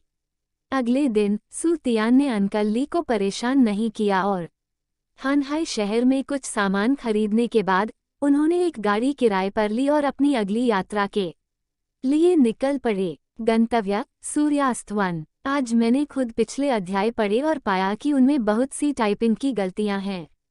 मैं इसके लिए खेद प्रकट करता हूं और भविष्य में इस पर ध्यान दूंगा। जहां तक पिछले अध्यायों की बात है, उन्हें विशेष रूप से और सावधानीपूर्वक संशोधित किया गया है। जिन मित्रों को ये पसंद आया वे सदस्यता ले सकते हैं और फिर से पढ़ सकते हैं। आपके समर्थन के लिए धन्यवाद। इस अध्याय का अंत अध्याय 18। सू तियान ने हानहाई शहर से प्रस्थान करने के बाद घर जाने या अकादमी जाने की योजना नहीं बनाई, बल्कि वह तियानडू साम्राज्य के केंद्र में स्थित सूर्यास्त वन में चला गया। लगभग 1 साल हो गया है जब से उसकी आत्मा शक्ति ने स्तर 30 को पार किया है और इस वर्ष में उसने या तो अपने शरीर को बुझाया या आत्मा की उम्र बढ़ाई। अंगूठी। आत्मा शक्ति में वृद्धि भी बहुत बड़ी है, लेकिन उसने तीसरी आत्मा की अंगूठी को अवशोषित नहीं किया, इसलिए यह नहीं दिखाया जा सकता है। उसे ये भी संदेह है कि क्या वह तीसरी आत्मा की अंगूठी को अवशोषित करने के बाद सीधे स्तर 40 तक पहुंच जाएगा। आखिरकार सू तियान की तीसरी आत्मा की अंगूठी एक 3 वर्षीय पौधे की आत्मा जानवर है जो ला सकती है। स्तर 3 के आसपास आत्मा शक्ति की वृद्धि इस वर्ष के संचय के साथ मिलकर अभी भी बहुत संभव है। सू तियान गाड़ी में आंखें बंद करके अभ्यास कर रहा था। उसे नहीं पता था कि आगे दर्जनों मील दूर लोगों का एक समूह उसका इंतजार कर रहा था। स्वर्गदू साम्राज्य के लिए एकमात्र रास्ते पर जंगल से घना एक स्थान है और दोनों तरफ के जंगल में इस समय 6 लोग घात लगाए हुए हैं। नेता 3 आत्मा है। स्वामी बीच वाला पीली दाढ़ी वाला एक बड़ा आदमी है, उसके माथे पर चोट का निशान है। दोनों तरफ एक एक व्यक्ति खड़ा है। बाईं ओर तसिंघी में एक मध्यम आयु वर्ग का व्यक्ति है जो बेहद आकर्षक दिखता है। बाहर से देखने में तो वह बहुत सुंदर है, लेकिन उसकी आंखों में एक उग्रता की किरण है और दाईं ओर एक युवक है। ये तीनों पास ही में एक डाकू अड्डे के 3 सरदार हैं। इस समय बाईं ओर तसिंघी में बैठे मध्यम आयु वर्ग के व्यक्ति ने अपना सिर घुमाया और अपने पीछे खड़े एक अधीनस्थ से पूछा, मैं 1 घंटे से इंतजार कर रहा हूँ, आप अभी तक यहाँ क्यों नहीं आए? क्या आपको मिली जानकारी सही है? दूसरे नेता, आप सही कह रहे होंगे। अमीर युवा स्वामी जिसके पास आत्मा भंडारण उपकरण है, उसने हमसे एक गाड़ी किराए पर ली है और उसने कहा कि वो स्वर्गदूत साम्राज्य वापस जा रहा है, इसलिए उसे जल्द ही यहाँ आना चाहिए और गाड़ी का प्रभार अभी भी एक बूढ़ा घोड़ा संभाल रहा है। इसे चलाना सही होगा। ये सुनकर नेताओं को राहत महसूस हुई और वे इंतजार करते रहे। करीब 1 घंटे बाद सू तियान की गाड़ी जंगल के पास पहुंची। सू तियान की नज़र से वह जंगल के पास पहुंच गया था। कोचमैन की कुछ सूक्ष्म हरकतें पहले ही देखी जा चुकी थीं, लेकिन वह नहीं हिला। वह देखना चाहता था आत्मा मास्टर भी ऐसा नहीं है कि कोचमैन किसी बुरी बात को रोकना। धीरे धीरे घात स्थल के पास पहुंचते हुए सू तियान ने देखा कि कोचवान की छोटी छोटी हरकतें लगातार होने लगी थीं और वह अपने दिल में बुदबुदाए बिना नहीं रह सका, ऐसा लगता है कि यह बस होने वाला है। चौंका देना। सू तियान बहुत घमंडी नहीं था। जंगल में घुसते ही उसने अपनी मार्शल आत्मा को जगा लिया था और उसकी आंखें नीली सुनहरी हो गई थीं। उसने आसपास की स्थिति का जायजा लिया और कुछ ही देर में सू तियान ने जंगल में प्रवेश किया और जंगल में प्रवेश करते तियान ने जंगल में छिपे भूत को खोज निकाला। कई लोगों ने देखा कि उनके सामने 3 लोगों की आत्मा की शक्ति में उतार चढ़ाव महसूस किया जा रहा था। हालांकि उन्हें आत्मा के विशिष्ट स्तर का पता नहीं था, शक्ति वे महसूस कर सकते थे कि यह कितना ऊंचा था। जब गाड़ी घात स्थान पर पहुंची, कई लोग गाड़ी से कूद पड़े और गाड़ी के आगे का हिस्सा रोक दिया। नेता, पीली दाढ़ी वाला एक बड़ा आदमी आया, अपना मुंह खोला और चिल्लाया, रुको, गाड़ी में बैठे लड़के, बाहर आओ। उसके अगल बगल खड़े कुछ लोग भी एक साथ चिल्लाने लगे, अब बाहर निकलो। अगर तुम फिर से बाहर नहीं आए तो हम विनम्र नहीं रहेंगे। बेटा, क्या तुम खुद बाहर आते हो या तुम चाहते हो कि हम तुम्हारी मदद करें? इससे पहले कि सू तियान आगे बढ़ पाता, कुछ और आवाज़ें उसके कानों तक पहुंची और उसने कार का दरवाज़ा खोला और बाहर चला गया और उसकी आंखों की पुतलियां अभी भी नीली सुनहरी थीं। लेकिन उसे यह उम्मीद नहीं थी कि कोचवान अभी भी उसके पक्ष में होने का नाटक कर रहा था। ये सोचकर कि उसने उसकी समस्या पर ध्यान नहीं दिया है और उसने ये दिखावा करने की जहमत नहीं उठाई कि उसने उसकी समस्या पर ध्यान नहीं दिया है और उसने कोचवान को एक लात मारकर दूर कर दिया। टकराना। फिर वह सड़क के किनारे एक पेड़ से टकराया और आखिरकार जमीन पर गिर गया। ये स्पष्ट था कि उसने ज्यादा हवा अंदर ली थी और कम बाहर निकली थी। ये सू तियान का पहली बार किसी को मारने का अनुभव था, लेकिन उसे कोई घिनौना एहसास नहीं हुआ। उसे बस यह महसूस हुआ कि ड्राइवर बहुत नाजुक था। बूढ़ा घोड़ा। सामने खड़े कुछ लोग भी चौंक गए। उन्हें उम्मीद नहीं थी कि सू तियान सीधे बूढ़े घोड़े पर हमला करेगा। सू तियान आगे बढ़ा और मन ही मन बोला, अपने आदमियों को सिखाओ, माफ करो, मुझे ड्राइवर के तौर पर रोको। और जो बात दूसरे लोगों ने नहीं देखी वो थी तसिंग यी और उस अधेड़ उम्र के आदमी की आंखें। उसके बगल में बैठा युवक सुस्त हो गया था। लड़के, तुम बहुत घमंडी हो, पीली दाढ़ी वाले बड़े आदमी ने सू तियान को घूरते हुए कहा। उसका दिल गंभीर हो गया। सू तियान की किक की ताकत से ये देखा जा सकता है कि यह आसान नहीं है। ये हानहाई शहर से बहुत दूर नहीं है और भेड़िया चोर आसपास में बड़े पैमाने पर हैं। यहाँ उनकी लूट मूल रूप से भेड़िया चोरों की खामियों का फायदा उठाती है और वे आमतौर पर कुछ छोटे कारवां लूटते हैं। आज जब वे एक अमीर युवा आत्मा मास्टर और एक भंडारण आत्मा उपकरण से मिले तो वे स्वाभाविक रूप से इसे जाने नहीं दिया, लेकिन उसने जो उम्मीद नहीं की थी वह ये था कि यह युवा आत्मा मास्टर वास्तव में उसे एक खतरा ला सकता है। सच, मुझे ऐसा क्यों लगता है कि तुम मुझसे ज्यादा घमंडी हो, सू तियान ने हल्के से कहा। गोल। इस बिंदु पर पीली दाढ़ी वाला बड़ा आदमी जानता था कि वह अब और दयालु नहीं हो सकता और वह पहले कार्य करने के लिए तैयार था और उसने चिल्लाते हुए अपनी मार्शल आत्मा को पहले ही मुक्त कर दिया था। वूल्वरिन, कब्जा। उसका पूरा शरीर सुनहरा हो गया और उसका शरीर थोड़ा लंबा हो गया। उसके शरीर के चारों ओर 3 सफ़ेद, पीले और बैंगनी रंग के स्पिरिट के छल्ले बन गए। उसके बगल में खड़े 2 लोगों ने भी तुरंत अपनी मार्शल आत्माओं को बुलाया। तसिंग यी में मध्यम आयु वर्ग का आदमी एक प्रशंसक है और आत्मा के छल्ले के रंग सफ़ेद, पीले और बैंगनी हैं। जो आदमी के समान हैं। पीली दाढ़ी वाले दूसरे युवक की मार्शल आत्मा अग्नि है कुत्ता जिसके पास मार्शल आत्मा 2 पीले और पीले आत्मा है। छल्ले मध्यम आयु वर्ग के आदमी की तीसरी आत्मा की अंगूठी और युवक की दूसरी आत्मा की अंगूठी उसी समय जल उठी और दोनों ने सीधे पीले दाढ़ी वाले बड़े आदमी पर हमला करने के लिए अपनी सबसे मजबूत आत्मा कौशल का इस्तेमाल किया। पीली दाढ़ी वाले बड़े आदमी ने कुछ कदम भी नहीं उठाए थे कि पीछे से 2 वार हुए। स्वाभाविक रूप से सू तियान इस जीवन में एक बार मिलने वाले अवसर को जाने नहीं देगा।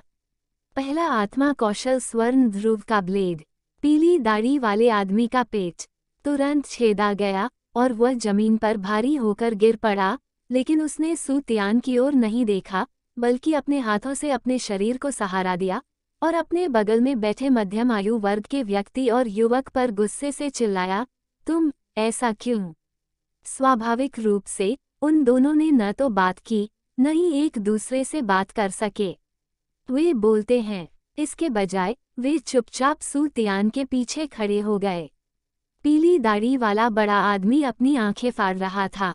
जहां तक उसके बचे हुए हिस्से की बात है, अधीनस्थों को नहीं पता था कि अब क्या हो रहा है। वह स्थिर खड़ा रहा और हिलने की हिम्मत नहीं जुटा पाया। सू तियान पीले रंग के बड़े आदमी के पास चला गया। दाढ़ी वाले व्यक्ति से कुछ कहे बिना ही उन्होंने सीधे मन उत्तेजक तकनीक का उपयोग करके आध्यात्मिक शक्ति का बीज गाढ़ा किया और उसे पीली दाढ़ी वाले उस बड़े आदमी में रोप दिया। तुमने मेरे साथ क्या किया? पीली दाढ़ी वाले बड़े आदमी को भी लगा कि उसके सिर में कुछ घुस गया है और वह गुस्से से सू तियान पर चिल्लाया, वे जल्द ही आपके जैसे ही हो जाएंगे। सू तियान ने हल्के से कहा और फिर आध्यात्मिकता के 2 बीजों को संघनित करने के लिए मन उत्तेजक तकनीक का उपयोग किया। शक्ति को अन्य 2 आत्मा स्वामियों के सिर में स्थापित करें और फिर उन पर अस्थायी नियंत्रण छोड़ दें। अब सू तियान की दिमाग झुकाने वाली तकनीक न केवल आध्यात्मिक शक्ति के बीजों को संघनित कर दीर्घकालिक नियंत्रण प्राप्त कर सकती है, बल्कि पहले की तरह अस्थायी रूप से इसे नियंत्रित भी कर सकती है। प्रत्येक के अपने फायदे हैं। यद्यपि आध्यात्मिक शक्ति के बीजों को संघनित करने का नियंत्रण अधिक गहन है, फिर भी आध्यात्मिक शक्ति के बीजों को संघनित करने के लिए उसे मानसिक शक्ति की आवश्यकता होती है। अब वो उनमें से 5 तक को संक्षिप्त कर सकता है जब उसका मानसिक शक्ति पूर्ण है। अस्थायी नियंत्रण आसान है। उसकी वर्तमान मानसिक शक्ति बलपूर्वक नियंत्रण कर सकती है। एक ही स्तर के लगभग 4 या 5 आत्मा स्वामी। बेशक ऐसे और भी आत्मा गुरु हैं जिनका स्तर उनके अपने स्तर जितना अच्छा नहीं है, लेकिन नुकसान यह है कि नियंत्रित व्यक्ति के अपने विचार होते हैं। ये केवल सरल हेरफेर ही कर सकता है और यह जारी रहेगा।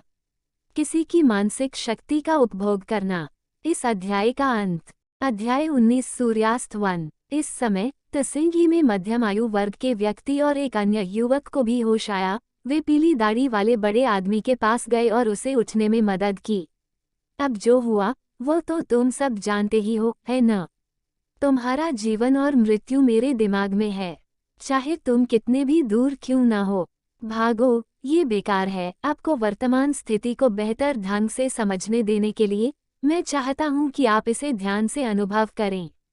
सू, जैसा कि आकाश ने कहा, उसने उनके सिर में आध्यात्मिक शक्ति के बीजों के साथ संवाद किया और बीजों द्वारा उत्पन्न सभी जड़ों ने उनकी आध्यात्मिक शक्ति को हिंसक रूप से अवशोषित करना शुरू कर दिया। ये दर्द देता है, ये दर्द देता है, ये दर्द देता है। वे तीनों एक ही समय में पीड़ा में चिल्ला उठे और जब सू तियान को लगा कि यह लगभग एक जैसा ही है, तो वह रुक गया और उन तीनों से कहा, क्या आप जानते हैं कि भविष्य में क्या करना है? समझा, समझा, समझा। तीनों ने सू तियान को बहुत ही डर से देखा, मानो वे किसी शैतान को देख रहे हों। और पीछे खड़े कुछ आम लोगों ने देखा कि कुछ नेताओं को सू तियान द्वारा प्रताड़ित किया जा रहा था और वे समझ गए कि क्या हो रहा है। वे सभी भागकर उस जगह पहुंचे। जल्दी से दूर, 2 पैर बढ़ने की इच्छा, दूसरों को नियंत्रित करने की बात बस ऐसे ही लीक हो गई थी और उसने उन तीनों को इशारा किया।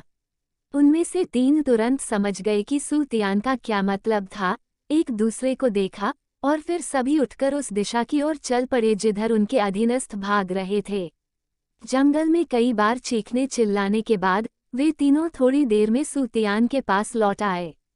पीली दाढ़ी वाला बड़ा आदमी खड़ा हुआ और उसने आदरपूर्वक सूतियान से कहा, मास्टर, मास्टर, ये हो गया है, हल हो गया। बहुत बढ़िया, तुम तीनों वापस आ गए। सौभाग्य से तुम भागे नहीं, वरना तुम्हें कभी वापस नहीं आना पड़ता। और भविष्य में मुझे मास्टर मत कहना, मुझे युवा मास्टर कहना। तियान ने संतुष्टि के साथ प्रशंसा की। हाँ, युवा मास्टर, उन तीनों ने एक स्वर में उत्तर दिया, लेकिन वे डरे बिना नहीं रह सके। अगर उन्हें वापस आने की जरूरत नहीं है, तो इसका मतलब यह नहीं है कि उन्हें भाग जाना चाहिए और वापस नहीं आना चाहिए, बल्कि वे मर सकते हैं।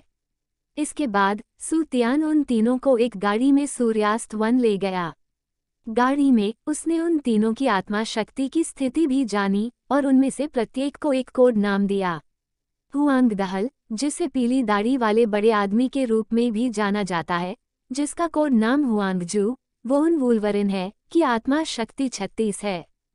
किन झोंग तसिंगी में एक मध्यम आयु वर्ग का आदमी, कोड नाम विद्वान, मार्शल सोलफैन, आत्मा शक्ति स्तर 32।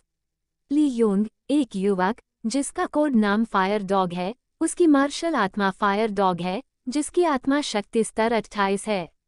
एक महीने बाद तियान और उसका दल आखिरकार सूर्यास्त वन में आ गया।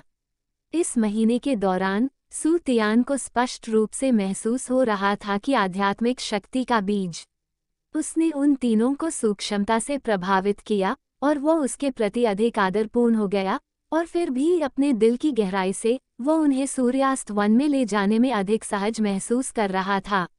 सनसेट फॉरेस्ट तियानडू शहर से 100 मील पूर्व में स्थित है और यह हेवनडू साम्राज्य में कई बड़ी आत्मा जानवर बस्तियों में से एक है। स्टारडू ग्रेट फॉरेस्ट की तुलना में हालांकि यह क्षेत्र स्टारडू ग्रेट फॉरेस्ट जितना बड़ा नहीं है, लेकिन इसमें कई उच्च स्तरीय आत्मा जानवर भी हैं। बेशक सनसेट फॉरेस्ट कभी नहीं रहा है। 10 वर्ष से अधिक पुराने आत्मा जानवरों के बारे में सुना है और यह स्वर्गडू साम्राज्य के केंद्र में स्थित है, जहां स्वर्गडू साम्राज्य के लोग अक्सर आत्मा के छल्ले का शिकार करने आते हैं। चूंकि सनसेट फॉरेस्ट शीतोष्ण क्षेत्र में है, इसलिए यह पौधों की वृद्धि के लिए अधिक उपयुक्त है, इसलिए स्टारडू वन की तुलना में अधिक पौधे प्रकार के आत्मा जानवर हैं। इसलिए एक बार सूर्यास्त वन में प्रवेश करने के बाद स्टारडू वन में प्रवेश करने से यह अलग अनुभव होता है। पौधे अधिक घने हैं और हवा थोड़ी नम है। चारों के सूर्यास्त वन में प्रवेश करने के बाद तियान ने विद्वान और अग्नि कुत्ते को बर्फ और आग्यान्यान आंख की तलाश करने की व्यवस्था की और उन्हें बताया डुगुबो के अस्तित्व के बारे में। इसे खोजने के बाद उन्हें जल्दबाजी में काम नहीं करना चाहिए, बस स्थान लिख लेना चाहिए और वापस आकर उसे सूचित करना चाहिए। और हुआंगजू ने तियान का पीछा करते हुए लगभग 3 साल की उम्र वाले पौधे प्रकार के आत्मा जानवरों की खोज की। तियान ने भी बहुत सारी जानकारी एकत्र की थी लकड़ी प्रकार के आत्मा जानवरों से पहले, लेकिन जो वह पहले नहीं जानता था वह ये था कि 5 तत्व शरीर प्रशिक्षण पद्धति वह भौतिक सीमा थी जो 5 तत्वों के पूर्ण होने से पहले पहुंची जा सकती है। इसलिए मुझे नहीं पता कि मेरी आत्मा की अंगूठी का जीवनकाल 3 साल तक बढ़ाया जा सकता है, इसलिए ये समय पिछले कुछ समय से अलग है। आप केवल सूर्यास्त वन में अपनी किस्मत आजमा सकते हैं।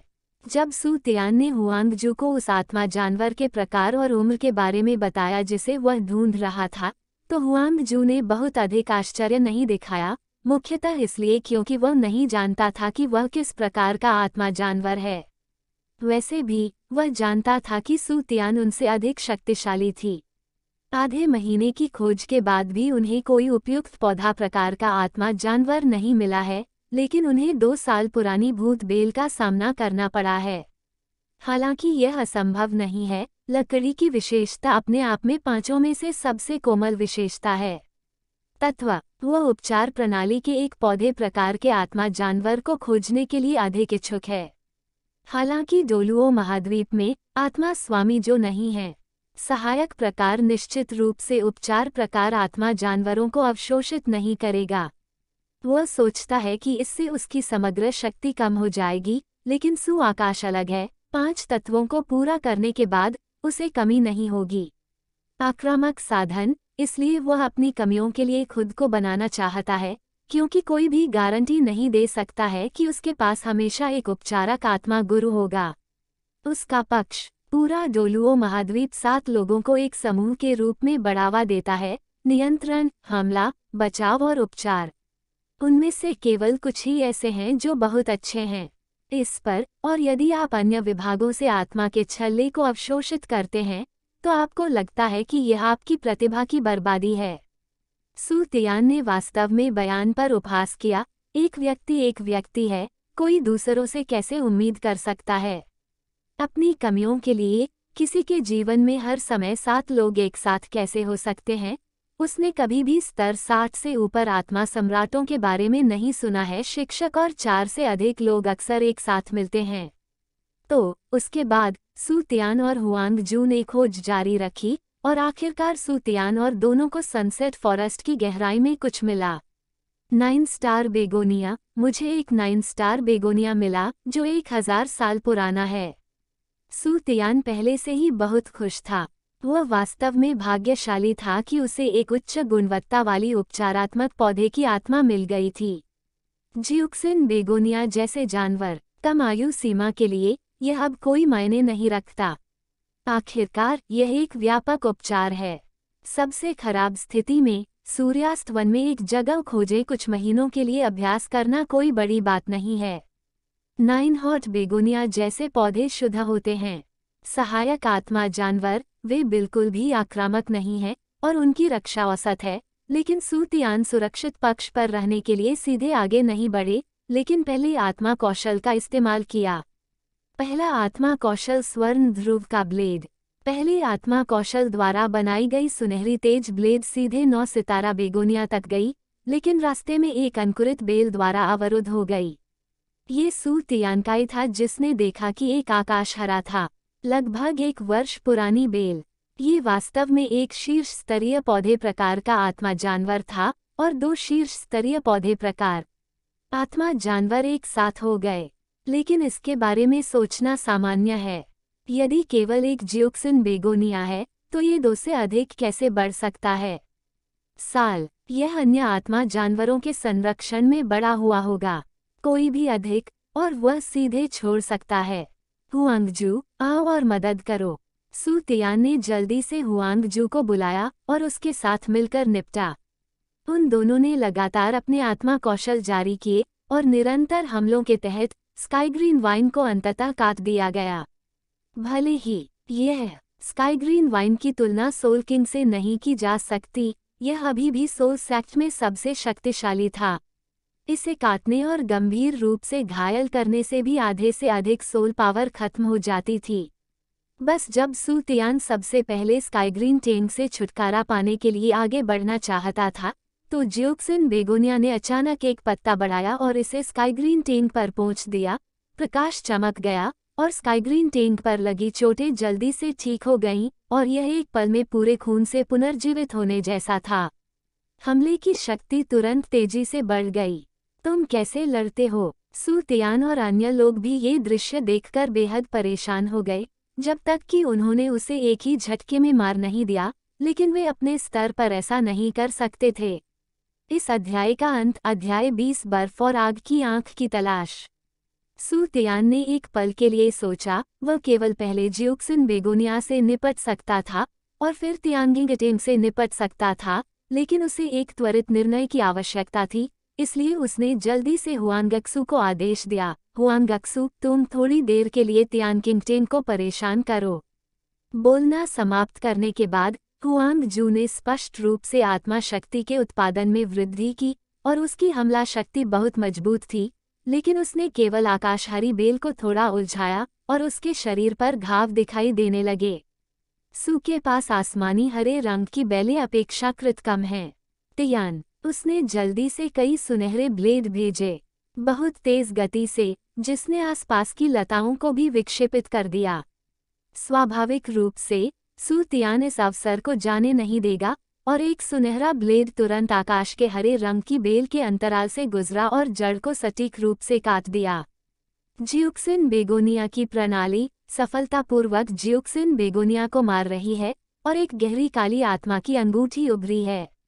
इसके बाद आत्मा शक्ति के उत्पादन की परवाह किए बिना दोनों ने अंततः एक लंबे समय के बाद तियानकिंगटेन को हल कर लिया। इस समय उन दोनों की आत्मिक शक्ति लगभग समाप्त हो चुकी थी और हुआंगजू का शरीर पहले से ही खून से लथपथ था। जब सू तियान थोड़ा ठीक हो गया तो उसने हुआंगजू को पास में आराम करने दिया और वह जिउक्सिन बेगोनिया के किनारे चला गया, क्रॉस लेग्ड बैठ गया और आत्मा की अंगूठी को अवशोषित करना शुरू कर दिया और काली रोशनी ने तुरंत सू तियान के शरीर को घेर लिया। इस बार अवशोषित की गई आत्मा की अंगूठी 10,000 साल की आत्मा की अंगूठी है। 10,000 साल की आत्मा की अंगूठी को अवशोषित करने से आत्मा जानवर की शेष आध्यात्मिक शक्ति प्रभावित होगी। तियान को अचानक स्वर्ग और पृथ्वी का चक्कर महसूस हुआ और वह पहले से ही एक खाली जगह में पहुंच गया था। 9 दिल वाला क्रबेपल उसे गुस्से से देख रहा था। इस समय सू तियान को भी पता था कि वह आध्यात्मिक स्थान में समाहित हो चुका है और उसका वर्तमान शरीर भी संघनित आध्यात्मिक शक्ति द्वारा निर्मित है, इसलिए उसने बिना कुछ कहे राहत महसूस की। सीधे जिउक्सिन पर कुछ सुनहरे ब्लेड दागे, बेगोनिया तेज गति से और फिर विपरीत। जिउक्सिन बेगोनिया शुद्ध आध्यात्मिक शक्ति में बदल गई थी। इसे अवशोषित करने के बाद सू तियान अपनी मानसिक शक्ति में सुधार को स्पष्ट रूप से महसूस कर सकता था और उसका दिमाग साफ हो गया। बाद में जब सू तियान की आध्यात्मिक चेतना वापस लौटी तो उसने अपना ध्यान अपने शरीर की ओर लगाया, हालांकि इस बार अवशोषित आत्मा की अंगूठी बहुत दूर थी। पिछले 2 बार की तुलना में अधिक समय तक यह अधिक आरामदायक था और बिल्कुल भी दबाव नहीं था। आखिरकार सू तियान की शारीरिक शक्ति जो आत्मा की अंगूठी थी वह हो सकती है। अवशोषित सीमा इस आत्मा अंगूठी से कहीं अधिक है और अन्य की तुलना में उपचार आत्मा के छल्ले को अवशोषित करना आसान है। आत्मा के छल्ले हीलिंग सोल मास्टर्स की शारीरिक शक्ति अन्य सोल मास्टर्स से बहुत कम है। वे उन्हें अवशोषित कर सकते हैं, जो सू तियान बट के लिए आसान है। बस इतना ही। आत्मा की अंगूठी में ऊर्जा शरीर में प्रवेश करने के बाद ये लगातार शरीर को बदल रही है, लेकिन ये अधिक कोमल है। 1000 साल पुरानी आत्मा की अंगूठी की ऊर्जा अपनी सीमा तक पहुंचने से बहुत दूर है और ऐसा लगता है कि शरीर लगातार मरम्मत और पोषण कर रहा है। आँखों में ऊर्जा शरीर की ऊर्जा से अधिक होती है और मार्शल आत्मा भी लगातार विकसित हो रही है और साथ ही लकड़ी तत्व के लिए आत्मीयता लगातार बढ़ रही है। आधे घंटे बाद सू तियान ने अवशोषण पूरा कर लिया था और पिछले साल में उसने जो भी आत्मिक शक्ति अर्जित की थी उसे मुक्त कर दिया था और उसकी आत्मिक शक्ति समाप्त हो गई थी। स्तर 38 तक बढ़ गया। यद्यपि संपूर्ण अवशोषण प्रक्रिया बहुत आसान थी, उन्होंने एक और इसकी शक्तिशाली आत्मा क्षमता प्राप्त की। जाहिर है ये शक्तिशाली करता है। ये हमला करने की शक्ति को नहीं बल्कि उपचार करने की क्षमता को संदर्भित करता है। उसकी तीसरी आत्मा की क्षमता तत्काल वसूली है, न केवल खुद को बहाल कर सकती है बल्कि दूसरों को भी बहाल कर सकती है। सू तियान की आंखें तुरंत नीली, हरी और सुनहरी हो गईं और उसके चेहरे पर एक अजीब सा भाव उभर आया, कुलीनता। फिर उसकी आंखों में हरी रोशनी चमक उठी। उसका शरीर अपनी सबसे अच्छी अवस्था में आ गया है, न केवल उसकी आत्मिक शक्ति बल्कि उसकी मानसिक शक्ति, शारीरिक शक्ति और चोटें भी। वे सभी अपने चरम पर लौट आए हैं। ये सिर्फ इतना है कि तीसरे आत्मा वलय में आत्मा शक्तिमंद हो गई है, इसलिए ऐसा लगता है कि तीसरी आत्मा कौशल की भी एक सीमा होती है कि वो कितनी बार काम कर सकता है। इसका उपयोग नहीं किया जा सकेगा। यदि इसे समय रहते वापस नहीं लिया गया तो इसका उपयोग नहीं हो सकेगा। तीसरी आत्मा में ऊर्जा के बाद उपयोग करने में सक्षम अंगूठी पूरी तरह से मंद हो गई है। आप इसे तभी जारी रख सकते हैं जब आप ठीक हो जाएं। हालांकि सू तियान के विचार में यह कोई कमी नहीं है।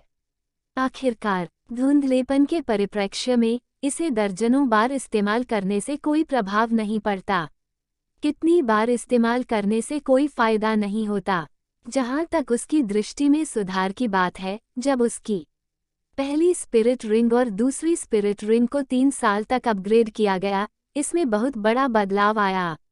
समग्र क्षेत्र के दायरे और सूक्ष्म क्षेत्र के दायरे में सुधार, और ये सुधार ने उसे और भी शक्तिशाली बना दिया है। उसके अलग अलग पुतलियों में गुणात्मक परिवर्तन आया है। 500 मीटर की रेंज में वह पहले से ही चीजों का सार स्पष्ट रूप से देख सकता है, यानी सरसों क्षेत्र, सूक्ष्म क्षेत्र की सीमा 1000 मीटर तक बढ़ा दी गई है और समग्र क्षेत्र को मीटर की भयावह दूरी तक बढ़ा दिया गया है। अगर तांगसान अपने सरसों के बीज क्षेत्र में खेती करता, तो वह सीधे तांगसान की खेती तकनीक प्राप्त कर सकता था। मूल रूप से उसकी योजना में वह तांगसान के साथ परी घास का आदान प्रदान करने की आवश्यकता थी, लेकिन अब उसे इसकी आवश्यकता नहीं थी। हालांकि खेती की नींव का आदान प्रदान करना अभी भी आवश्यक है, जैसे कि असाधारण 8 मध्याह्न रेखाएं। मध्याह्न रेखाएं ये सिर्फ अवलोकन है और आप केवल एक ही बात जानते हैं और दूसरी नहीं जानते। सू तियान ने पलटकर हुआंग जू को देखा। वह तुरंत ठीक हो गया था।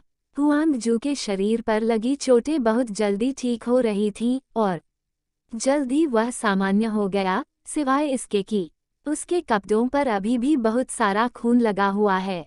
धन्यवाद, युवा गुरु। हुआंग जू ने जब अपने अंदर आए बदलावों को देखा तो उसने तुरंत सू तियान को धन्यवाद दिया।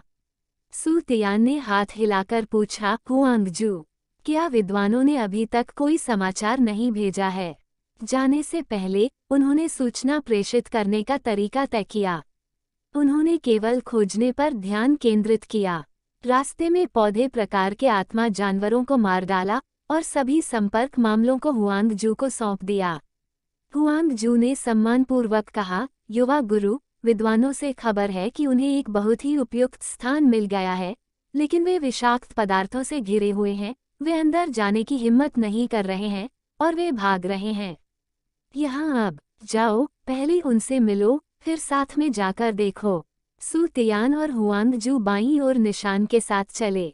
रास्ते में और आधे दिन के बाद वे विद्वान और अग्नि कुत्ते से मिले और उनके नेतृत्व में वे विद्वान के स्थान पर पहुंचे। कहा, यह एक छोटी सी पहाड़ी है जो घने जंगलों से घिरी हुई है, मोटी काली धुंध की परत से भरी हुई है। पहली नज़र में ऐसा नहीं लगता कि अंदर कोई लोग हैं और पहाड़ी के चारों ओर आत्मा जानवरों की कई लाशें बिखरी हुई हैं। सू तियान ने अपनी मार्शल आत्मा को सक्रिय किया और उसकी आंखें तुरंत नीले, हरे और में बदल गईं। सोना प्रकाश फूटने लगा और वह सीधे पहाड़ी की चोटी पर देखने लगा, मानो किसी ने उसे काट दिया हो। तलवार घनी जलवाष्प ऊपर की ओर बढ़ती रही। ये यही है। सू तियान को यकीन था कि पहाड़ी की चोटी बर्फ और आग की आंख थी, और फिर आग कुत्ते से कहा, अग्नि कुत्ते, आपकी मार्शल आत्मा आग की विशेषता है और सभी विषाक्त पदार्थों के खिलाफ प्राकृतिक संयम है। जाओ और कोशिश करो। आईटीएल, जी महाराज। हुओंगो काले धुंध की ओर चला गया और उसने पहले ही अपने मार्शल आत्मा कब्जे को आधा पूरा कर लिया था। उसका शरीर पूरी तरह से ढका हुआ था और जैसे ही वह कोहरे में दाखिल हुआ, जिस स्थान पर उसकी लपटें मेलेनिन के संपर्क में आईं, वहां उबलते पानी जैसी आवाज आई और इसमें ज्यादा समय नहीं लगा। अग्नि दाग पहले ही हौंफते हुए बाहर भाग चुका था। इसके बारे में क्या ख्याल है, युवा स्वामी? काली धुंध ने मेरी ज्वालाओं को बुरी तरह दबा दिया है। मेरा अनुमान है कि मेरी आत्मिक शक्ति समाप्त होने से पहले मैं 10 मीटर चल सकता हूँ। अग्नि कुत्ता दौड़कर आया और भयभीत होकर बोला, तो मुझे ले चलो। तुम कितनी दूर जा सकते हो? सू तियान ने एक सवाल पूछा जिससे वह अधिक चिंतित था। के बारे में, यदि आप युवा स्वामी को साथ लाएंगे तो यह अधिकतम 5 मीटर होगा। हुओंगो ने उत्तर दिया। सू तियान की आंखों में चमक के साथ वह जहरीले कोहरे की चौड़ाई देख सकता था, जो लगभग 200 मीटर थी। बस पहले तुम ठीक हो जाओ। सू तियान बोलना समाप्त करने के बाद सीधे चला गया। वह जांच करना चाहता था कि क्या डुगुबो यहाँ है। वो वास्तव में नहीं था। डुगुबो ने जो जहरीला कोहरा परिधि के चारों ओर फैलाया था, वह इतना शक्तिशाली था कि अगर वह अकेला होता तो मैं उम्मीद नहीं कर सकता था। मुझे डर है कि इस बार तुम खाली हाथ लौटोगे। सू तियान ने पहाड़ी का चक्कर लगाया और जांच करने लगा। वो हमेशा दूर से एक बड़े घेरे में चक्कर लगाता था, वैसे भी उसकी दृष्टि प्रभावित नहीं होगी और वह बच सकता था। डुगुबो की खोज उसके द्वारा की गई। जब वह पहाड़ी के पीछे पहुंचा तो उसने पहाड़ी के नीचे कई घर देखे जो ऐसा लग रहा था कि डुगुबो का घर है। कुछ निरीक्षण के बाद उसने आखिरकार पुष्टि की कि डुगुबो नहीं था, वर्तमान में वहीं रह रहे हैं। इस बार सू तियान जल्दी से वापस आ गया। इस समय हुओंगो पहले से ही ठीक हो चुका था। सू तियान पहले हुआंगजू और विद्वान को डुगु का वमन करने का आदेश दिया। जब वह वापस आया और फिर हुओंगो को जाने दिया। लपेटना, उसे आग की लपटों में डाल दिया। जब अग्नि कुत्ते की आत्मा शक्ति विफल होने वाली थी तो सू तियान ने तुरंत ठीक हो गया। 40 से अधिक बार तत्काल वसूली का उपयोग करने के बाद वे अंततः विषैले कोहरे से गुजर गए। सू तियान के शरीर में केवल थोड़ी सी ऊर्जा बची थी। तीसरी आत्मा की अंगूठी। उसने अग्नि कुत्ते को अब और उसका पीछा नहीं करने दिया, बल्कि अग्नि कुत्ते को जल्दी से ठीक होने दिया और जहरीले कोहरे के सामने उसका इंतजार करने दिया। इस अध्याय का अंत।